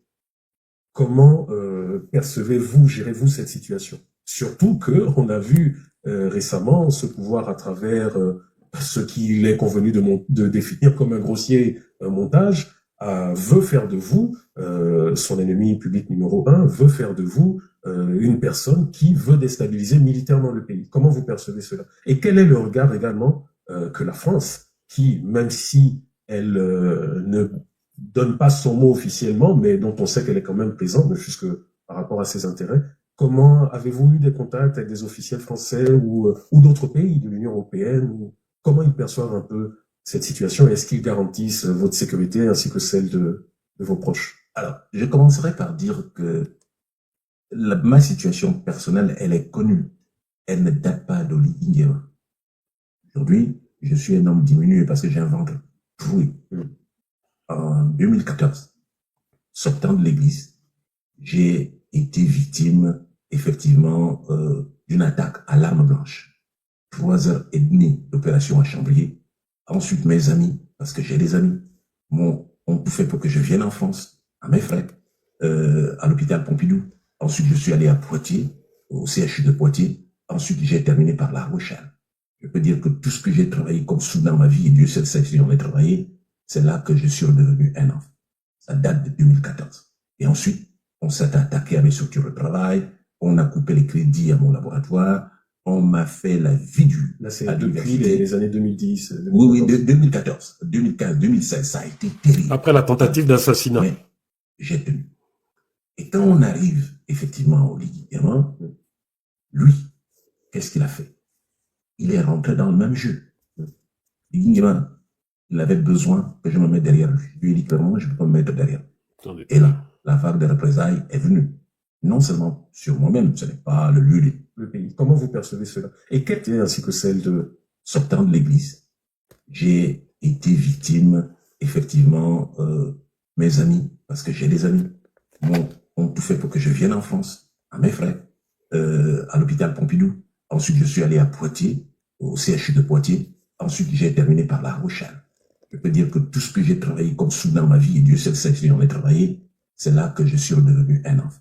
Ça date de 2014. Et ensuite, on s'est attaqué à mes structures de travail, on a coupé les crédits à mon laboratoire, on m'a fait la vie dure. Là, c'est depuis les années 2010. 2014. Oui, 2014, 2015, 2016, ça a été terrible. Alors, mais j'ai tenu. Et quand on arrive, effectivement, au Ligament, lui, qu'est-ce qu'il a fait? Il est rentré dans le même jeu. Ligament, il avait besoin que je me mette derrière lui. Je lui ai dit clairement, je ne peux pas me mettre derrière. Et là, la vague de représailles est venue. Non seulement sur moi-même, ce n'est pas le lieu de dire, mais j'ai eu l'occasion de revenir là-dessus. Non, véritablement, on ne fait pas ça à quelqu'un. C'est comme Ligui m'a fait. Écoutez, hein, votre Ligui. Et si je suis parti du Gabon, ce n'est pas de gaieté de cœur. C'est parce que mes amis, parce que moi j'ai des amis, j'ai fait mes études en France, j'ai des amis qui sont professeurs d'université en France, j'ai des amis dans les milieux juridiques français, donc des gens avec qui j'ai collaboré et qui savent ce qui m'est arrivé. Mes amis m'ont dit de quitter le Gabon, de tout faire, parce que ils m'ont informé, dit on va t'informer quand tu seras à Paris. Et à Paris, on m'a donné toute la documentation sur le fait ce qui est envisagé. Ce qui a été envisagé par le putschiste chef. Et, à la limite, j'en ai eu confirmation à l'aéroport. Parce qu'on a failli me bloquer avant de monter dans l'avion, comme on l'a fait à ma famille. Ma famille essaie de venir. Ma fille aujourd'hui assise à la maison. Elle aurait dû faire ses études d'architecture. Elle ne le peut pas. Tout ça de la faute du putschiste en chef. Je ne dirai pas d'autre chose. Il la retient en otage. Il m'a verrouillé. Si je ne parlerai pas de la contre-publicité de ses frères qui sont partis. Voilà. Je m'impose d'abord. Est-ce que vous entendez ce qu'il dit? Que dès lors qu'il a refusé de se mettre derrière Oligui a mis en branle une campagne répressive sur lui, sur sa famille et avec ses frères. Des campagnes de diffamation, les fameux milliards là que vous entendez, 1 milliard par-ci, milliard par-là. c'est l'Oligui et ses frères. Et il le dit, que ce que les frères d'Oligui... Fake news de Moulena. Ce que les frères d'Oligui lui ont fait subir. Écoutez, hein. Je reviens. Famille essaie de venir, ma fille aujourd'hui insiste là-dessus. Non, véritablement, on ne fait pas ça à quelqu'un. Ce qu'Oligui m'a fait, on ne fait pas ça à quelqu'un. Et si je suis parti du Gabon, ce n'est pas de gaieté de cœur. C'est parce que mes amis, parce que moi j'ai des amis, j'ai fait mes études en France. J'ai des amis qui sont professeurs d'université en France. J'ai des amis dans les milieux juridiques français. Donc des gens avec qui j'ai collaboré et qui savent ce qui m'est arrivé. Mes amis m'ont dit de quitter le Gabon, de tout faire, parce que ils m'ont informé, dit on va t'informer quand tu seras à Paris. Et à Paris, on m'a donné toute la documentation sur le fait ce qui est envisagé. Ce qui a été envisagé par le putschiste chef. Et, à la limite, j'en ai eu confirmation à l'aéroport. Parce qu'on a failli me bloquer avant de monter dans l'avion comme on l'a fait à ma famille.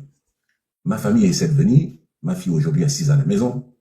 Elle aurait dû faire ses études d'architecture. Elle ne le peut pas. Tout ça de la faute du putschiste en chef. Je ne dirai pas d'autre chose. Tout ce qui m'a verrouillé. Si je ne parlerai pas de la contre-publicité de ses frères qui sont partis, voilà, Ali Bongo m'a donné 10 milliards. Ce n'est plus les 10 milliards d'Ali Bongo. Lui-même m'a donné l'intox habituel, la communication habituelle. Alors, jusqu'à ce que, je vais vous révéler, quand je suis arrivé, avant que je ne vienne, j'ai fait 3 ou 4, 5 tours à l'Union européenne, partout. Moi, je n'ai jamais été en Suisse, à l'Union européenne, partout. Et, véritablement, quand il m'est arrivé ce qui m'est arrivé en 2014, je me suis dit, plus jamais ça. Pause. Et, vous avez entendu ce qu'il a dit? Qu'il n'est jamais allé en Suisse, contrairement à ce que les gouniafiers la racontent.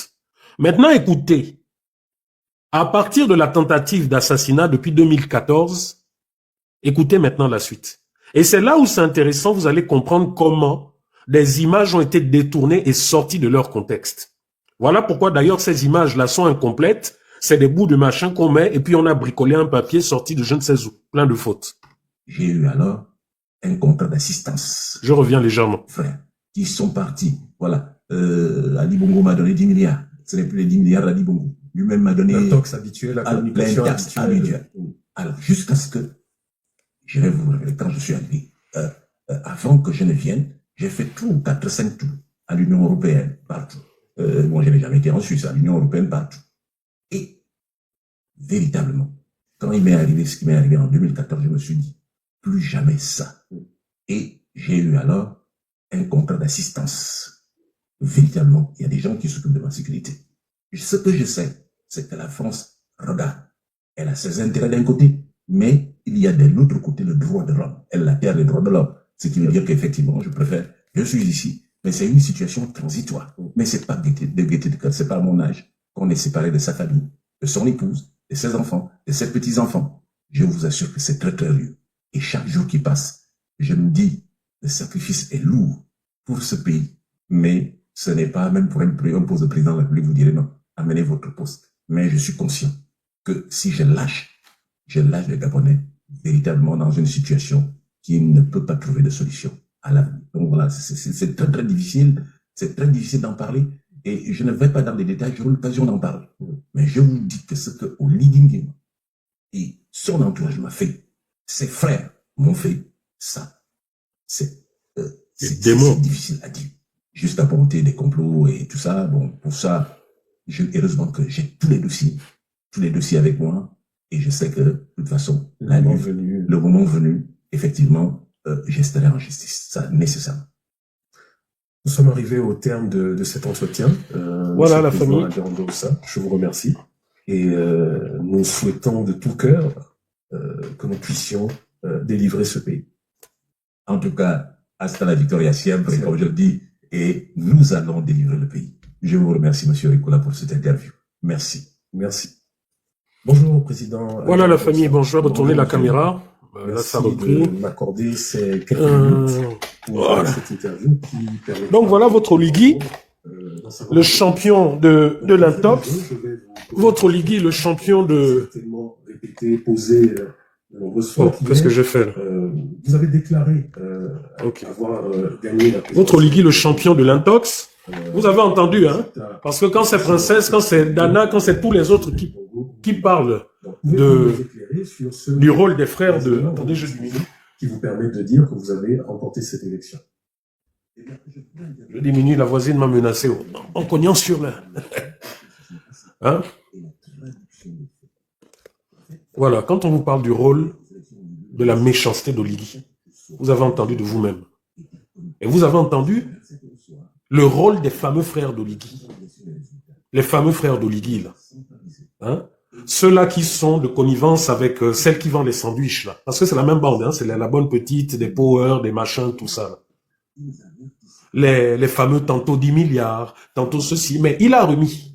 Oligui Nguema, lorsqu'il remet de l'argent aux gens, il s'assure d'avoir quelqu'un qui filme, non? Mais depuis qu'il fait le bruit, là, oh, Ondo Satan, vous avez déjà vu même le soupçon d'une photo où il a remis l'argent? Cet homme est foncièrement méchant et c'est un danger pour notre pays. Donc voilà l'interview que j'ai pu réaliser grâce à l'accord de M. Albert Ondo-Ossa. Il y avait d'autres questions, mais j'ai dû synthétiser parce que le temps était vraiment court. Mais au moins qu'à cela ne tienne, je pense que le but est que les Gabonais, au-delà du Congo-Ça, puissent véritablement... Attendez, je diminue un peu. Voilà. C'est que les Gabonais puissent sortir du Congo-Ça que le pouvoir leur vend sur des personnes qui lui sont opposées. Il faudrait que les Gabonais puissent sortir des on-dit. Oh non, il paraît que, oh non, il paraît que non. Il faut poser des questions. Là, par exemple, il y a quelques semaines, je crois qu'il y a 1 ou 2 mois, j'ai vu un acteur politique, bon, acteur politique façon, hein, du nom de Gérard Elan-Nguema. Gérard Elan-Nguema a fait une sortie, et puis il s'est mis à attaquer comme ça, bêtement, Albert Ondo-Ossa. Oh, les universités, qu'est-ce que tu as fait, etc., etc. Bon, là, Albert Ondo-Ossa a répondu de façon détaillée, en donnant des chiffres, des montants, en disant, voilà, le montant, quand j'étais ministre de l'enseignement, voilà ce que j'ai fait, voilà. J'ai provisionné 9 milliards de francs CFA qui étaient dans les comptes du Trésor public. Et ces 9 milliards étaient censés construire 3 universités. 3, Oyem, Mouila et Port-Gentil. Moi, en tant que ministre, j'ai inauguré, j'ai fait la pose de la première pierre. Et ensuite, je suis parti de là. L'argent était au Trésor public. Maintenant, s'il y a des garçons, si nous avons des journalistes d'investigation dans ce pays, mais qu'ils aillent investiguer, qu'ils viennent nous sortir les fadettes durant cette période, et puis on va voir si M. Albert Ondo-Ossa est un affabulateur. Mais depuis, les gens, je vous dis, les gens ne sont que dans le Congo-Ça. Les gens ne sont que dans les... Oh, on a dit, oh, ceci, cela. Mais personne ne va à l'information. Moi, vous le savez, je suis dans le domaine de la production audiovisuelle. C'est quoi la production audiovisuelle? La production audiovisuelle, c'est ceux-là qui fabriquent du contenu, qui fabriquent des documentaires, qui fabriquent des magazines, qui fabriquent des reportages. Voilà ce que je fais. Voilà ce que je fais avant même d'avoir terminé mes études. J'ai commencé ce métier, j'étais encore en 2e année d'université. Et il faut savoir que lorsqu'on le fait, lorsqu'on fait un documentaire, on se documente. Lorsque vous vous documentez, lorsque vous interviewez, lorsque quelqu'un vous dit, vous devez aller au-delà, parce qu'on ne sait jamais, la personne peut mentir. Donc vous devez aller au-delà, pourquoi? Pour vous protéger, vous. Pour que vous ne soyez pas accusé de diffamation. Donc le travail que je fais, c'est un peu comme du journalisme, bien que je ne sois pas journaliste, mais c'est ça la base. Et je suis vraiment déçu de voir que dans notre pays, en réalité, nous n'avons pas de journalistes. Dans notre pays, au Gabon, nous n'avons pas de journalistes, nous n'avons que des kunabélistes. Et vous-même, vous l'avez vu. Il a fallu que quelqu'un vienne souffler. Oh, Marcel Ibama est à la retraite. Regardez toute la journée comme une traînée de feu, c'est parti. Oh, Marcel Ibama à la retraite, oh, machin, etc. Il a fallu que ce soit nous qui allons à la source, chercher l'information, revenir maintenant sur la voie publique et que nous puissions dire... Bonne nuit, bébé. Et que nous puissions dire, non, M. Marcel Ibama n'est pas à la retraite.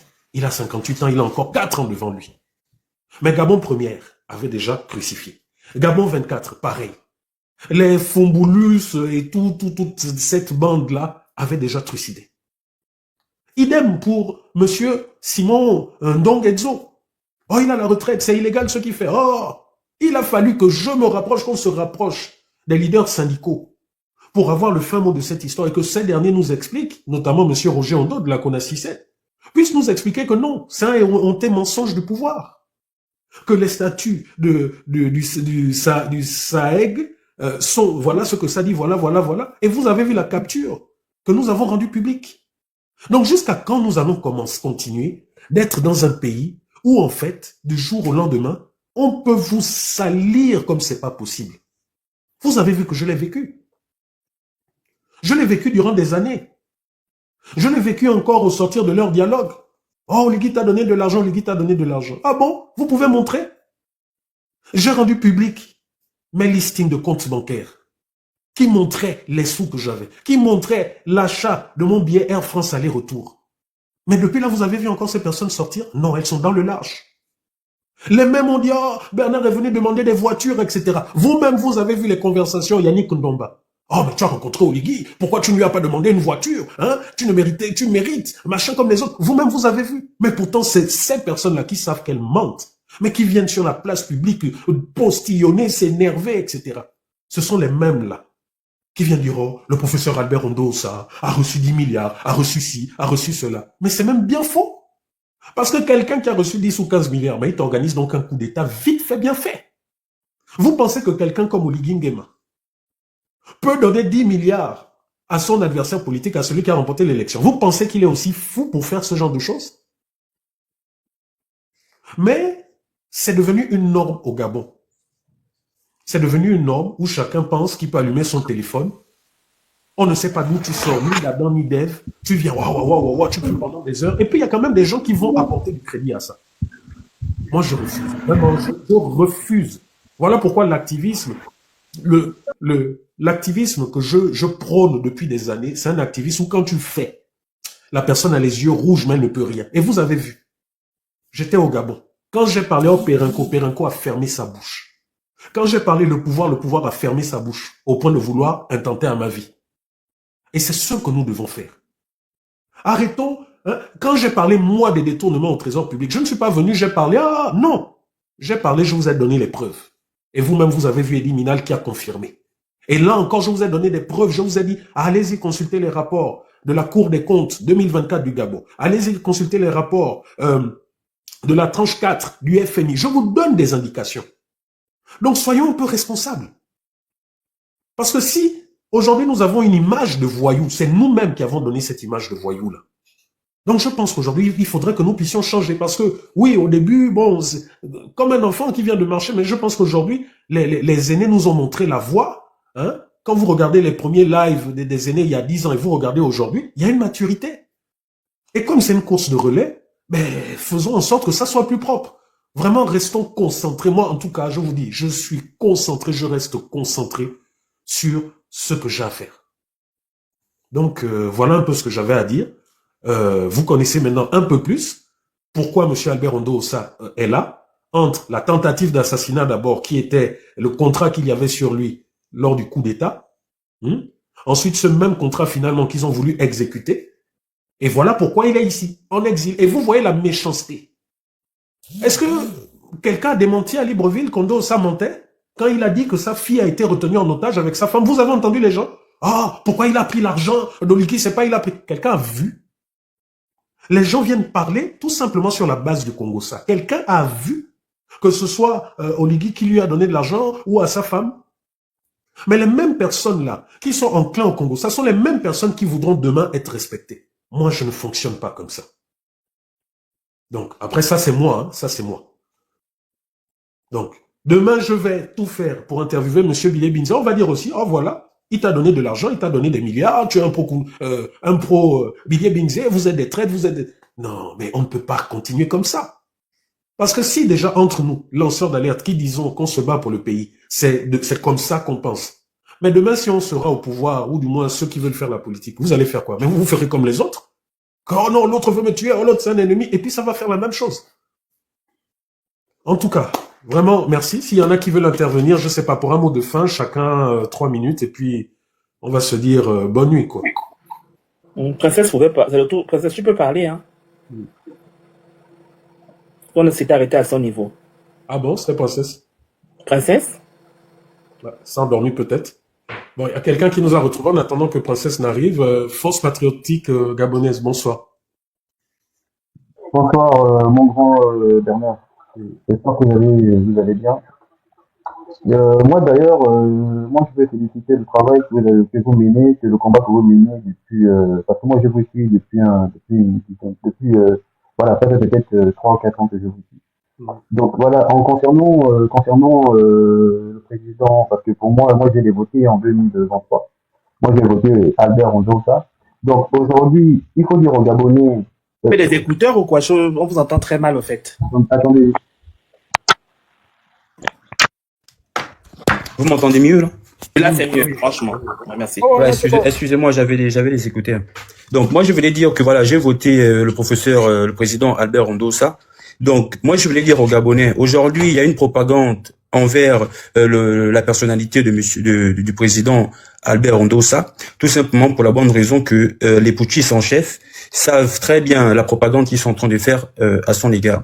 Donc il faudrait que les Gabonais restent vigilants, parce qu'aujourd'hui je pense que la majorité des Gabonais ont compris que la 5e République c'est une mascarade, que la personne qui devrait être là n'est pas là. C'est-à-dire qu'aujourd'hui, le professeur Ondosa est aujourd'hui justement victime de ce système qui ne cesse de faire reculer notre pays. Donc aujourd'hui, la liberté d'expression aujourd'hui au Gabon est menacée.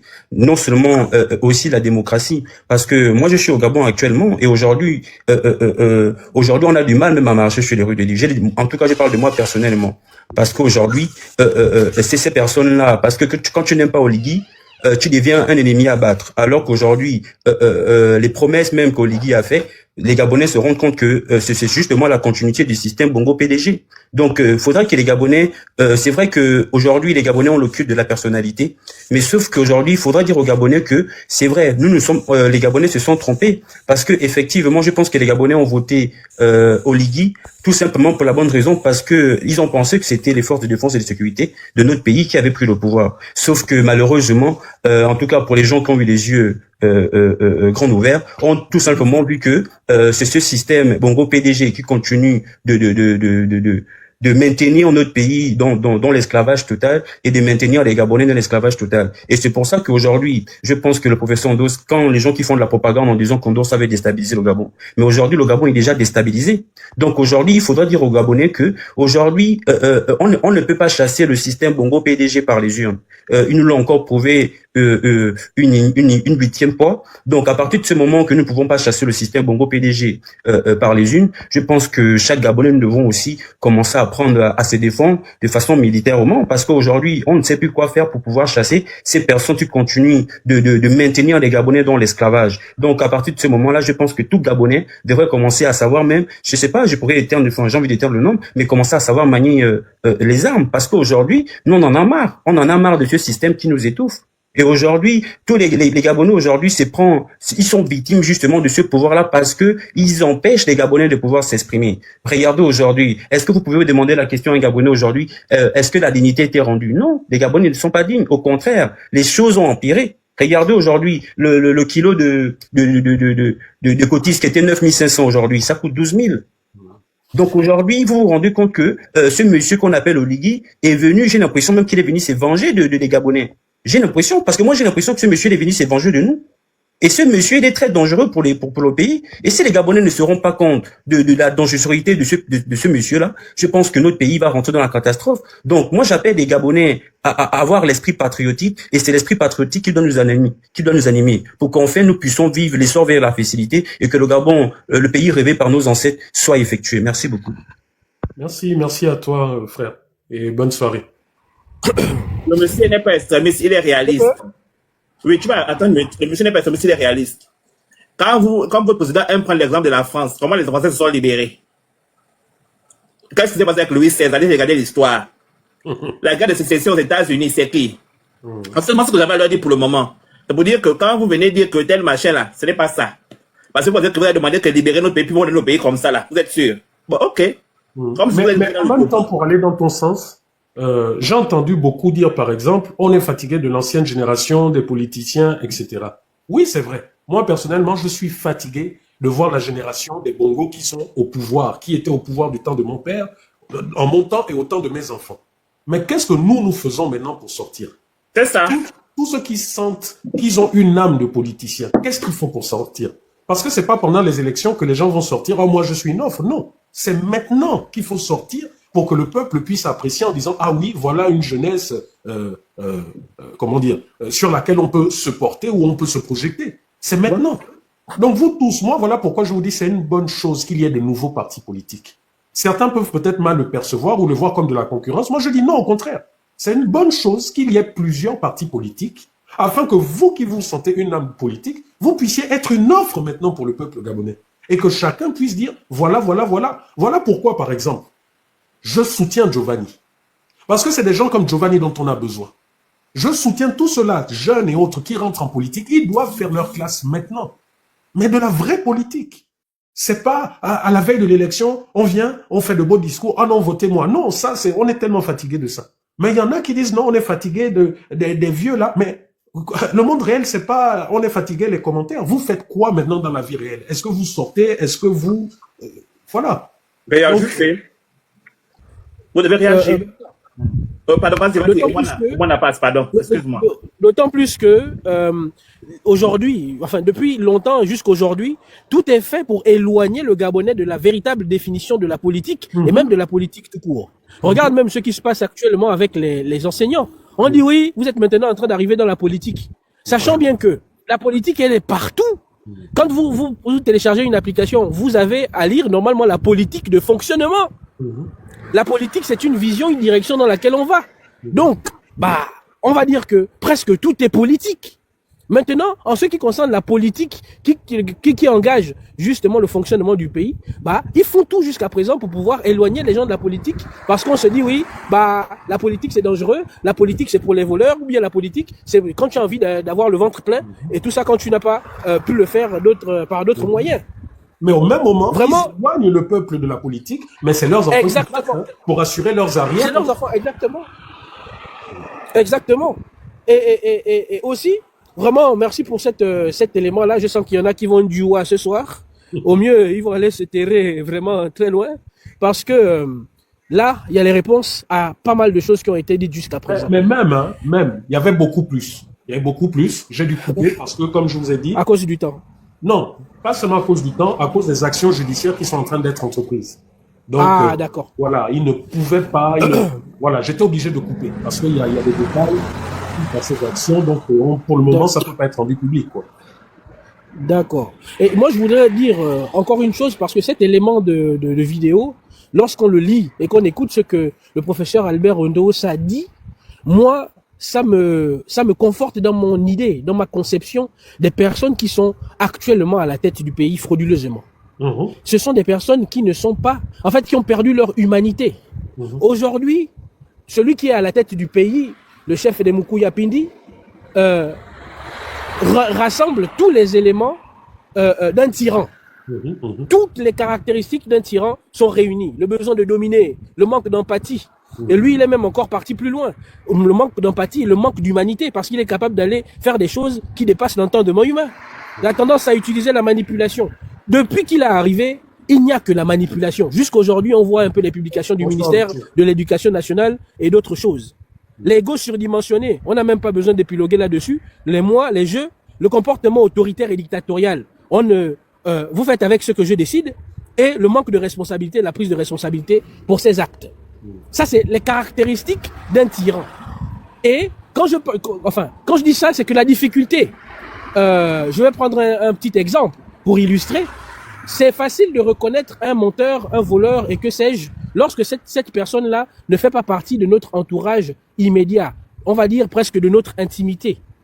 C'est seulement lorsque ça arrive à l'autre qu'on a les capacités cognitives éveillées pour pouvoir déterminer que véritablement cette personne c'était un voleur, etc. Mais lorsque ça nous arrive à nous, il est quelque peu difficile de se rendre compte de la réalité, de la réalité des événements qu'on vit et des différentes implications. Si aujourd'hui, la majeure partie du peuple gabonais a été justement troublée, a été justement conduite à avoir un certain espoir, mais c'est parce que en fait, il est peut-être encore difficile, mais c'est en train d'arriver petit à petit à la conscience populaire de réaliser que Oligui c'est un tyran. Et ce qu'un tyran fait, ou ce qu'un tyran est amené à faire, la considération qu'un tyran a pour les personnes qui normalement, enfin, si les choses se passaient bien, doit administrer. Mais pour lui, ils sont devenus ses sujets. Mais la population gabonaise ne l'a pas. C'est pour cela qu'ils ont encore ce petit espoir-là. Oui, peut-être que.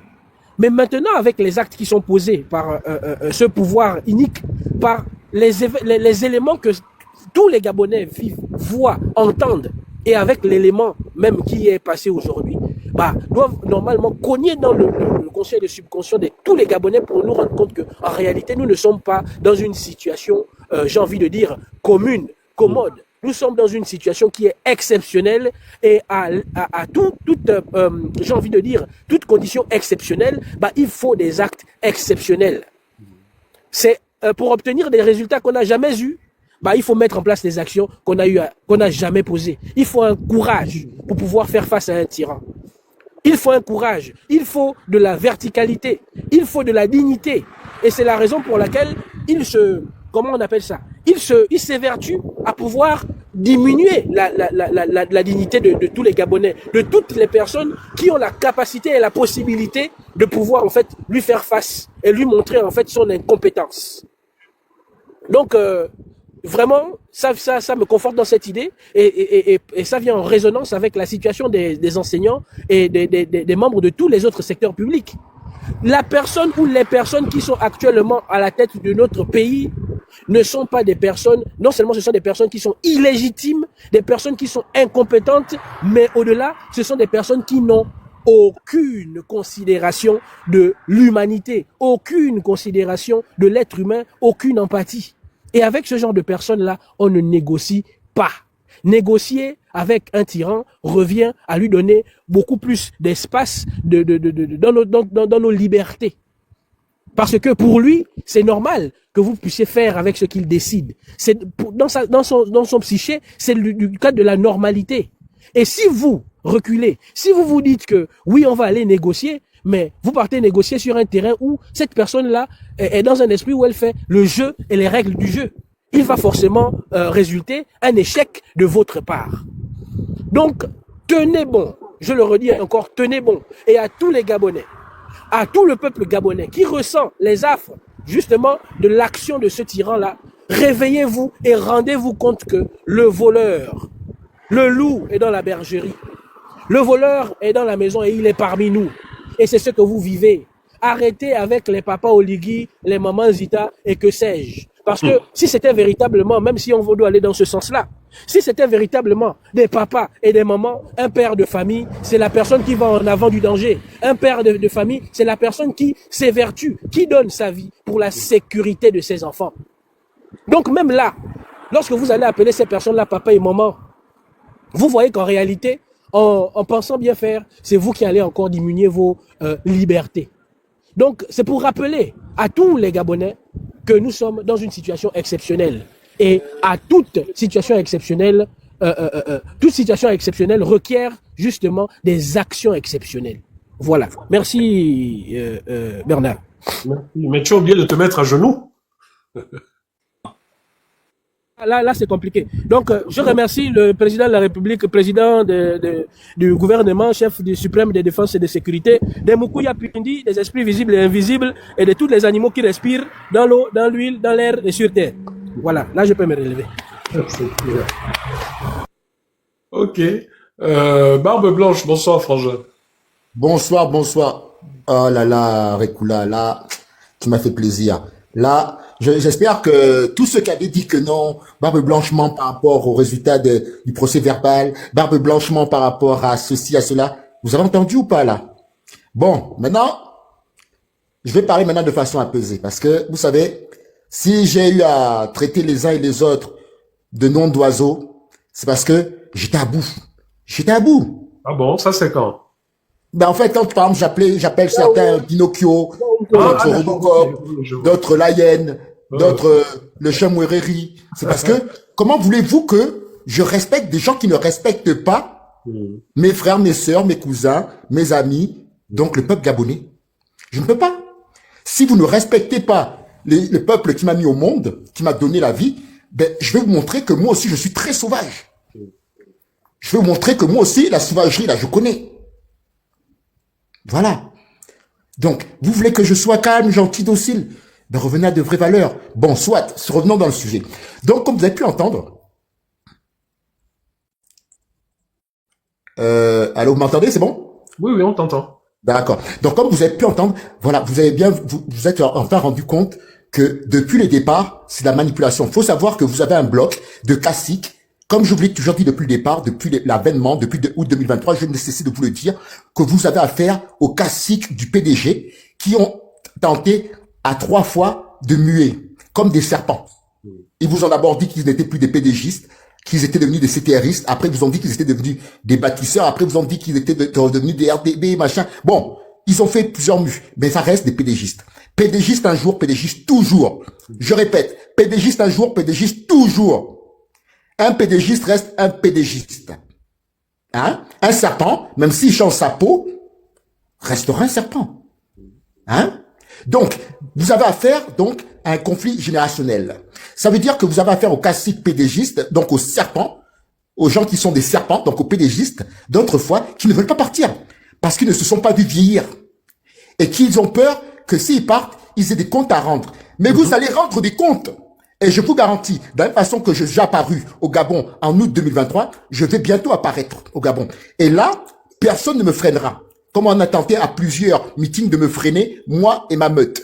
Hein? Et que certains, comme les Chambriers et d'autres, je ne citerai pas les noms, hein, sont allés se cacher, comme les Récoulas, sont allés se cacher dans la pièce derrière quand on a fait les débats, hein, et ils essaient de défendre et de placer l'éventualité du PDG en août 2023 comme ils ont su le faire. Tout ce que vous avez vu là, c'était préparé. Hein? Et on m'a calmé avec certains, hein, quand j'ai donné au mot d'ordre pour défoncer les chaises, les trucs, machin, retourner la salle, on m'a dit, on m'a appelé sur le portail, qu'est-ce que tu fais, pourquoi tu les incites, machin.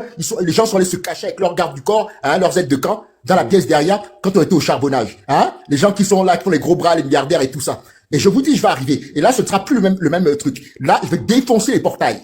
Donc, préparez-vous. Vous allez rendre tous des comptes, tous. Même les gens qui ont parti de ma famille, vous allez rendre des comptes. Je vais défoncer les portails, vos coffres forts, tout. Parce que vous avez manqué de respect à la génération, et à la jeunesse gabonaise. Vous avez manqué de respect, aux gens de ma femme, et vous leur avez fait croire, hein, n'importe quoi, vous avez fait passer leur vessie pour des lanternes. Vous allez rendre des comptes. Vous allez rendre des comptes devant les ancêtres. Et c'est pour ça que je suis comme ça, agressif, et c'est pour ça que je n'ai pas été éduqué au Gabon depuis ma naissance. Je suis né à l'étranger et j'ai vécu à l'étranger dans différents pays. Parce qu'il fallait des gens comme moi, aussi fous que moi, pour venir vous semer le trouble. Et tous ceux qui disent que votre grand monsieur Oligui, hein, il connaît, ben on va voir s'il connaît. J'arrive. Bon, maintenant revenons sur le sujet. Vous savez très bien que ce genre de personnes sont des menteurs, des escrocs, et qui ne voulaient pas partir. Et comme ils ne voulaient pas partir, ce genre de personnes, ben forcément il leur fallait quelqu'un qui leur ressemble. Et monsieur Oligui ressemble à toutes ces personnes-là. C'est un menteur, un voleur, un escroc, un criminel. Et il a besoin de tous ceux qui écrivent ritualistes pour son avènement. C'est pour ça qu'un jour il vous dit il est musulman, le lendemain il vous dit qu'il est chrétien, et le surlendemain il vous dit qu'il est ritualiste. Parce qu'il a besoin de tout ça. Hein? Wittist en Jordan, dans les Banja. Voilà. Et il faut savoir maintenant, je vais aussi vous dire pourquoi l'armée a une telle place au niveau emploi au Gabon. Parce qu'il se méfie de gens comme moi. Parce qu'il sait que je ne suis pas seul. On est plusieurs, on est des milliers. Même au sein de son armée, on est là-bas, on est infiltré. Donc quand il fait sa petite comédie de vous dire que la piraterie est là, c'est des conneries. Il sait très bien où on est, il sait très bien qui on est, et il est en train de recruter sans cesse au niveau de l'armée, parce qu'il sait que des gens comme nous, tôt ou tard, on va débarquer. Et pour certains d'entre nous, on est déjà dans ses rangs. Et quand on fait du mal à un peuple, hein, on doit s'attendre à la sanction suprême. Donc la sanction va tomber. Hein. Donc tous les gens qui pensaient que parce que Oligui est là et que vous avez fait une mascarade et inventé je ne sais pas quel stratagème pour ne pas donner le fauteuil à son excellence, le président élu démocratiquement, monsieur Albert Ondo Ossa, que je n'ai pas élu, hein. Je répète que je n'ai pas élu. Mais moi, je respecte le choix démocratique du peuple gabonais, du peuple qui m'a donné la vie. Donc, ce peuple a décidé que c'était cet homme-là de façon démocratique. Les procès-verbaux, monsieur Oligui les avait depuis le départ, alors qu'il vous a fait croire que non, alors que c'est normal. Quand il y a une élection, le responsable de la GR se doit de protéger immédiatement le gagnant de cette élection démocratique. Donc, il y a un procès-verbal qui est remis au perdant, un procès-verbal qui est remis au gagnant, un procès-verbal qui est remis au chef de la GR, qui était à ce moment-là monsieur Oligui. Donc, comme monsieur Albert Ondoussa l'appelle, il appelle le surveillant de la course. Hein? Donc le surveillant de la course s'est rêvé en mode is no good, il s'est vu à la place du calife. Hein? C'est ça le problème qu'on a eu. Il a eu la langue trop pendue et les yeux plus gros que le ventre. Et il va falloir qu'il paye.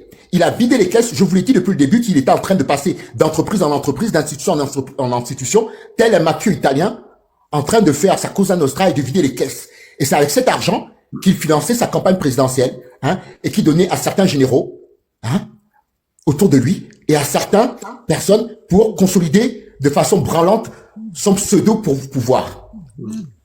Donc, faut vraiment que les Gabonais, vous mettez ça dans la tête. Donc, quand vous avez des gens comme Kalissi ou comme Golden qui osent venir raconter je ne sais pas quoi, des balivières à dormir debout, alors qu'ils ne connaissent rien, et qui un jour se disent psychologues, le lendemain se disent commerçants de barbecue et de couper, le lendemain se disent négociateurs, le lendemain se disent communicants, comprenez bien qu'ils ne sont rien du tout, sauf des fabulateurs et des manipulateurs, et que leur seul objectif, c'est qu'ils soient repérés par l'escroc en chef, le pushiste en chef, le tocard en chef.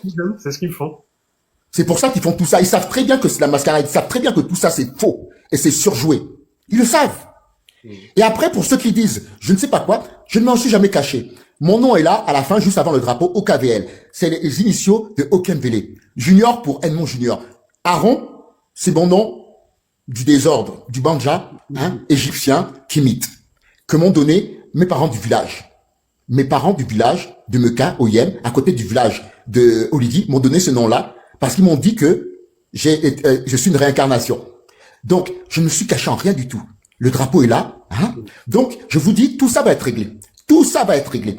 Donc, je vous dis, préparez-vous et que ceux qui ne veulent pas avoir de problème, qui ne veulent pas avoir la honte parce que vous allez être jugés. Il va y avoir la commission justice et réconciliation qui va être en lieu et place public avec des caméras et tous les documents qui ont été stockés par des personnes telles que Bouanga, Bois Soleil, telles que Rekula, telles que les autres vont sortir et vont être affichés aux yeux du monde entier.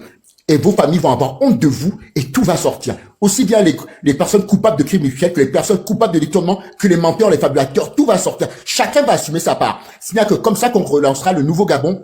Donc, le Wakanda, le Gabon céleste et puissant que tout le monde attend. Le Gabon des grands avancées. Le Gabon infini. Il n'y a que comme ça. Il faut tout nettoyer pour repartir sur de bonnes bases. Quand les murs sont tordus, on ne pose pas la toiture, on casse tout et on refait les fondations.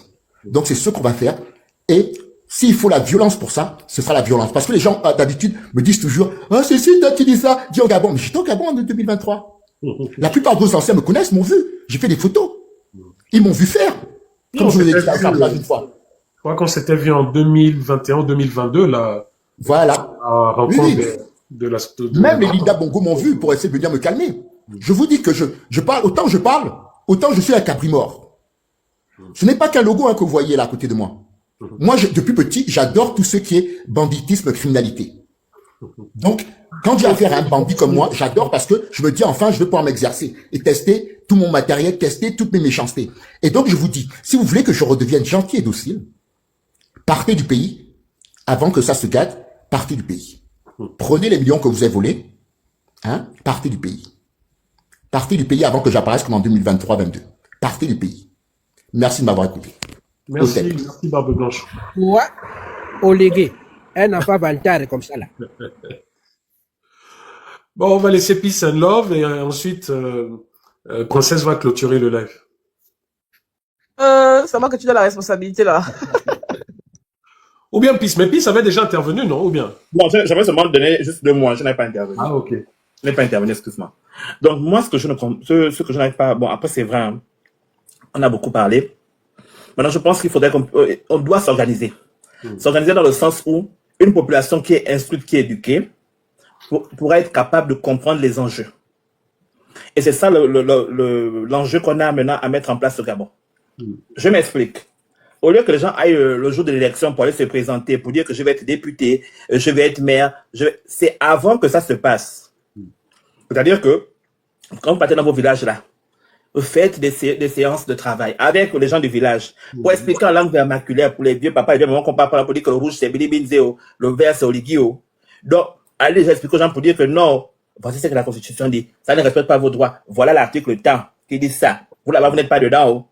on doit pouvoir faire ce travail dans le privé parce qu'on a le droit. On n'est pas dans le lieu public. On va venir nous dire que parce qu'on a fait la bac, on doit demander l'autorisation. Lorsque dans ta cour, dans ta maison, personne ne peut venir te parler. Donc, c'est des choses comme ça qu'on doit mettre en place au Gabon maintenant pour pouvoir expliquer ça à la population. Et c'est un travail de longue respect qu'on demande aux gens de commencer dès maintenant. Au lieu de venir crier, oh non, on ne veut pas tel, on ne veut pas X, ce n'est pas ça. Là, maintenant, on veut que quelque chose change. Mais pour que ça change, pour que les Gabonais puissent faire un choix averti et conscient, ils doivent d'abord être formés, accompagnés. Et c'est ce que je veux faire quand même comprendre aujourd'hui aux gens. C'est bien de venir critiquer, mais la critique, quand elle n'est pas constructive et qu'elle est subjective, ça pose un problème. Tout à fait. Donc moi, c'est sur ce que je voulais m'atteler vraiment et rester dessus. Et surtout pour les enseignants aussi revenir, parce que c'était pour eux qu'on a fait aussi le live, la même partie. C'est de dire que je ne sais pas ce que vous allez faire sur la table de négociation aujourd'hui. Pourquoi? Parce que l'État vous doit. Tu ne peux pas aller t'asseoir sur une table de négociation pour négocier sur ton salaire qu'on te doit. L'État te dit quand il va te payer. Vous allez discuter de quoi? Moi, c'est ma question en fait. Parce qu'aujourd'hui, vous avez fait un protocole d'accord sur des prix salaires encore. Ça veut dire que la dette va encore s'accumuler. Et vous aurez encore plus de problèmes. Et on ne va pas s'en sortir parce qu'on va continuer à accumuler des problèmes. Alors que là, l'État doit vous dire que bon, je vais régler tout le monde. Même ils disent qu'ils vont prendre les avancements. Oui. Mais ça veut dire que quoi? On te paye ton salaire réel à partir de l'instant T. Et le reste là, les arriérés, on en fait quoi? Ça perd tes profits. Donc, il y a quand même quelque chose qui est vicieux dans ce truc-là. À un moment donné, je fais quand même appel aux Gabonais pour qu'ils puissent être quand même concentrés. Vous allez mettre des représentants même qui ne maîtrisent rien, qui n'ont aucune notion de gestion, excuse-moi de dire ça, parce que quand on va te prendre comme ça, tu as dit que bon, vous me donnez 16 milliards, 16 milliards c'est basé sur quoi? L'agent X, par exemple, a travaillé pendant 20 ans. Il a fait 16 ans en mode stagiaire. Donc ça veut dire qu'on doit tant.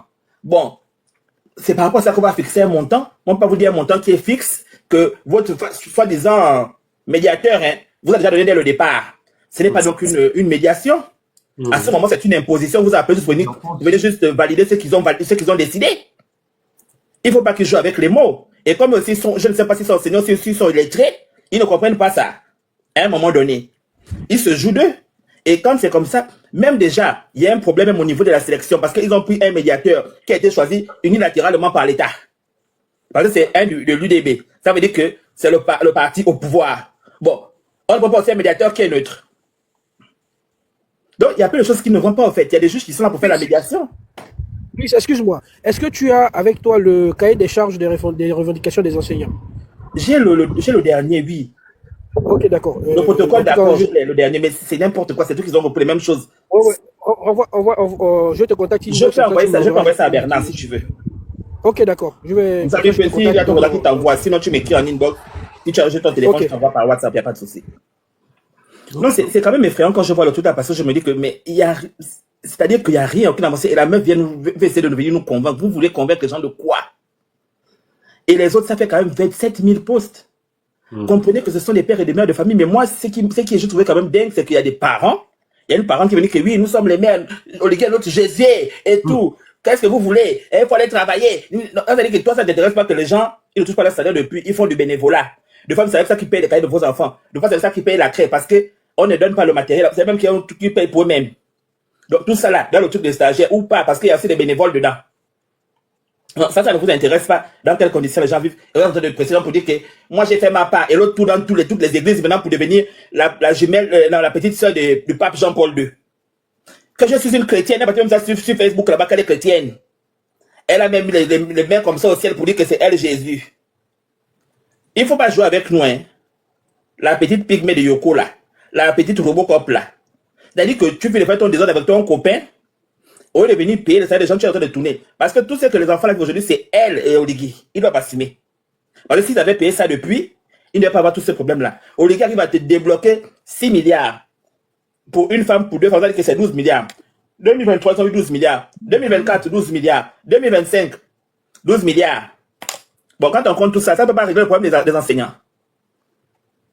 Si on multiplie tout ça, même déjà, première année, 12 milliards. 24, on est à 36.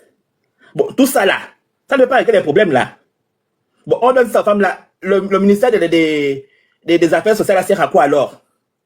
Quelle est la nécessité qu'il soit dans ce ministère? Donc, à un moment donné, il faut qu'on arrête et qu'il n'a pas eu de digitalisation là aujourd'hui. qui doit trouver le problème régler le problème de digitalisation. C'est pas de venir créer digitalisation alors qu'il n'y a même pas de digitalisation. On prend encore les documents comme à la reprographie. Là-bas. Donc les documents sont encore faits de manière archaïque dans leur ministère. Et les papiers, c'est les 40 000 actes qu'on a dit en septembre 2025 qui datent de 2015. Ça fait plus de 10 ans. Et ils sont assis là-bas dans le truc. Ils pensent que les gens peuvent venir travailler et ne tiennent pas compte de leur situation actuelle. Ça veut dire que moi j'ai travaillé plus de 30 ans, j'ai ma médaille d'or que je dois avoir ou quelle médaille ou médaille d'argent par rapport à ce que je travaille. Et puis tout ce qui va avec les avantages, on ne me paye pas ça. Et c'est normal. Et l'autre, les imbéciles viennent dire que oui, et machin. Moi je suis désolé, tout travail mérite salaire. Et c'est dans la Constitution. Respecter les droits des Gabonais en fait. Vous avez créé une Constitution. Respectez les droits. Et à la continuité de l'État, j'ai déjà dit au vendeur de coquette là que s'il n'a rien à faire, qu'il n'avait qu'à se la fermer. Quand tu peux aider les gens, tu te tais. Au lieu de venir fatiguer les gens, venir écrire des trucs à 2 balles. Même un discours qui n'est même pas soutenu. Et on va te mettre là-bas pour conseiller. Tu vas conseiller quoi? Vous faites ça parce que les Gabonais ne connaissent pas leurs droits. C'est pourquoi vous jouez avec les esprits des gens. Parce que moi, comme ça, j'étais dosé et puis je passe seulement en posant encore de toi. C'est tout. Merci là-bas. Et Gaël, tu fais ça avec, tu veux que je t'envoie au Pakistan? Attends même, tu vas d'abord être muté pendant tout le live parce que je suis gentil même. Ok, je vais pas parler fort, hein, j'ai de mal à la tête. On a passé toute une nuit éveillée là. Écoute Christian, moi je tenais déjà d'abord à te féliciter pour la qualité. Moi, je vais vous faire une confidence. J'ai pas dormi depuis hier. Ah là tu dormais. Moi, je me suis endormi. Désolé.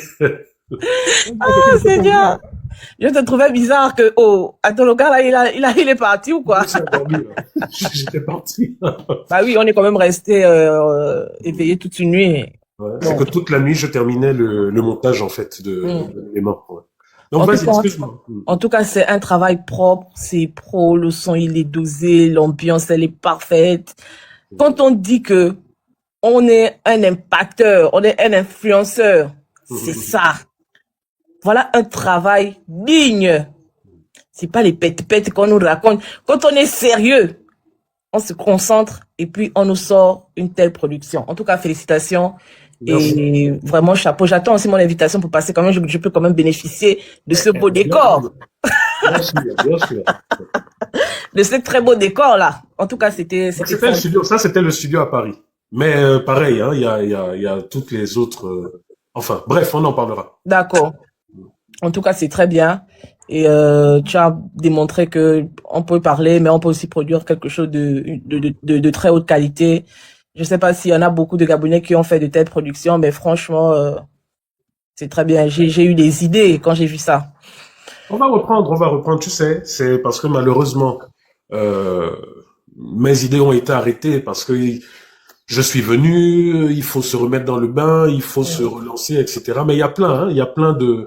là, par exemple, je suis en train d'écrire une série instructive sur l'histoire, sur l'épopée, sur les histoires de notre pays, les résistants, tout ça. Vraiment faire toute une série, parce qu'aujourd'hui, réaliser ces choses, c'était dur. Mais aujourd'hui, grâce à l'IA, mais je t'assure que le boulot a changé de dimension, quoi. Ouais. Donc, c'est un peu ça. Et puis faire aussi un documentaire sur nous, sur tout ce qu'on fait. C'est ça, avec des intervenants, chacun, voilà. En tout cas, c'est très bien. Moi, j'étais impressionné. C'est vrai que j'ai pas encore eu le temps de regarder tout l'élément pour comprendre ce que le professeur a clairement dit. Et j'invite toutes les personnes qui condamnent le professeur sans avoir entendu ce qu'il a à dire à prendre connaissance justement de ses propos lors de cette interview-là. Et que chacun se fasse son idée par rapport à lui. Donc, on va pas revenir là-dessus.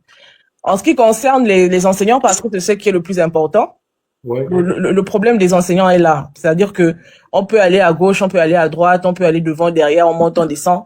La réalité est qu'aujourd'hui, le Gabon est surendetté, que les autorités en place n'ont pas des solutions à proposer aux Gabonais. La crise va être générale, elle va se généraliser. Tous les secteurs risquent de rentrer en grève. On va certainement vers une année blanche. Donc moi je pense que aujourd'hui ce qui est le plus utile, c'est de commencer à réfléchir à mon Dieu, si jamais l'année blanche est déclarée, comment est-ce qu'on va occuper les enfants pour éviter qu'il y ait une année blanche? Parce que je crois qu'il manque encore 2 semaines. Qu'est-ce qu'il y a lieu de faire plutôt que d'aller sur des débats inutiles, parce que je vois que apparemment on a donné de la matière à ceux qui n'avaient plus la possibilité de s'exprimer. Ceux qui sont les soutiens du général putschiste n'avaient plus rien à dire parce que la réalité fait que ils n'ont plus d'arguments. Et chacun profite de la situation d'hier pour rallumer son téléphone ou sa caméra pour parler. On vous a donné de la matière. C'est bien, parler de ça. Mais quand vous aurez fini de parler de ça, revenez faire des propositions à votre général putschiste. Dites-lui ce qu'il y a lieu de faire pour sauver, par exemple, l'année scolaire 2025-2026. C'est ça le plus important. Quand Oligui aura fini de régler la situation de l'enseignant, je doute très fort de ça. Mais si jamais il arrive, si par magie il arrive, il faudra satisfaire également ceux du secteur, comment on les appelle, le secteur de la santé.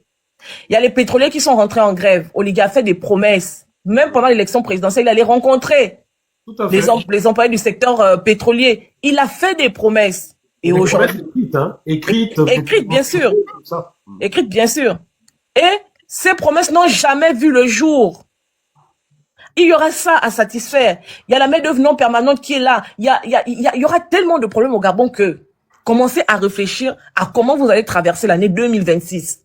Parce que vous allez à beau rabâcher aux Gabonais que oui, on a hérité d'un Gabon très très très malade, mais vous nous avez dit que vous avez le remède du Gabon malade. Voilà pourquoi on vous a applaudi le 30 août 2023. Parce que vous avez dit, c'était ça votre discours, que notre pays est malade, mais nous avons le remède. Nous allons mettre tout en place pour régler les problèmes du Gabon. Donc c'est là que nous vous attendons. Et visiblement, vous n'avez pas de solution, vous n'avez rien à proposer aux Gabonais. Réfléchissez à comment trouver des solutions aux problèmes des Gabonais. Réfléchissez à comment trouver les problèmes, les solutions aux problèmes d'eau, d'électricité. Le panier de la ménagère, on n'en parle pas beaucoup, mais c'est extrêmement grave aujourd'hui. Les Gabonais qui se plaignent de la cherté de la vie qui a augmenté au Gabon. Les Gabonais ne s'en sortent pas. Il n'y a pas l'emploi, même l'entrepreneuriat, il n'y a rien. Donc vous pouvez vous distraire avec 2 ou 3 vidéos que les activistes ont fait, ils étaient en train de se chamailler, c'est bien. Mais après, la réalité est que vous allez finir de parler de ça. Et la réalité va les rattraper. La réalité sera là quand vous aurez fini de parler de ça. C'est comme quelqu'un qui veut noyer ses problèmes en prenant des alcools. Quand tu te dessoules, ta réalité est là. Donc on va considérer que nous sommes l'alcool que vous avez consommé hier ou jusqu'à aujourd'hui pour essayer d'oublier les problèmes qui vous attendent. Quand vous serez dessoulés, vos problèmes seront là. Nos problèmes, parce qu'il s'agit de nous tous, seront là. Ouais. Donc, travaillez à ça et travaillez à ce que le problème des enseignants, qui est le plus urgent aujourd'hui, trouve des solutions pour le bonheur de tous les Gabonais. Parce que le problème des enseignants touche l'ensemble des Gabonais. Parce que chaque famille, au moins, a un enfant qui va à l'école. Les enseignants appartiennent à chaque famille. Moi, je parle, j'ai des neveux, des nièces qui vont à l'école, mais j'ai également des frères, des sœurs qui sont enseignants. Donc, c'est un problème qui touche l'ensemble des Gabonais. Trouvez des solutions. Vous êtes forts, trouvez des solutions. Donc, je vais m'arrêter là et puis dire que Dieu bénisse le Gabon. Vraiment. Oh, ça c'est qui veut monter, qui lance la demande là, vraiment trop tard. Oui, Vraiment, Bernard, merci. juste par rapport à ce que tu as dit au début du live, tu as parlé de 200 millions d'augmentation au niveau de la masse des effectifs, de la masse salariale là, de la présidence. C'est 700 millions. Hein. Ah, tu as vu? Parce qu'ils sont quittés de 5 milliards à 6 milliards. Et ils ont embauché 200 agents avec une augmentation de 700 millions. Voilà, c'est ça en fait que j'ai inversé. Voilà. Et donc, pareil pour le Sénat, il y a une augmentation de 200 millions. L'Assemblée aussi, pareil. Au niveau de la Cour des comptes, c'est une augmentation de 900 millions. Voilà. Mais l'effectif reste le même à 510. Hein. Donc, ça veut dire que les salaires ont bien été augmentés. Voilà. La Cour de cassation, c'est 600 millions. Tu as la liste, non? Oui, j'ai ça. Je l'avais dans une publication précédente. Donc, la Cour de cassation, là, ils sont quand même à 3 milliards pour juste 170 personnes. Hein.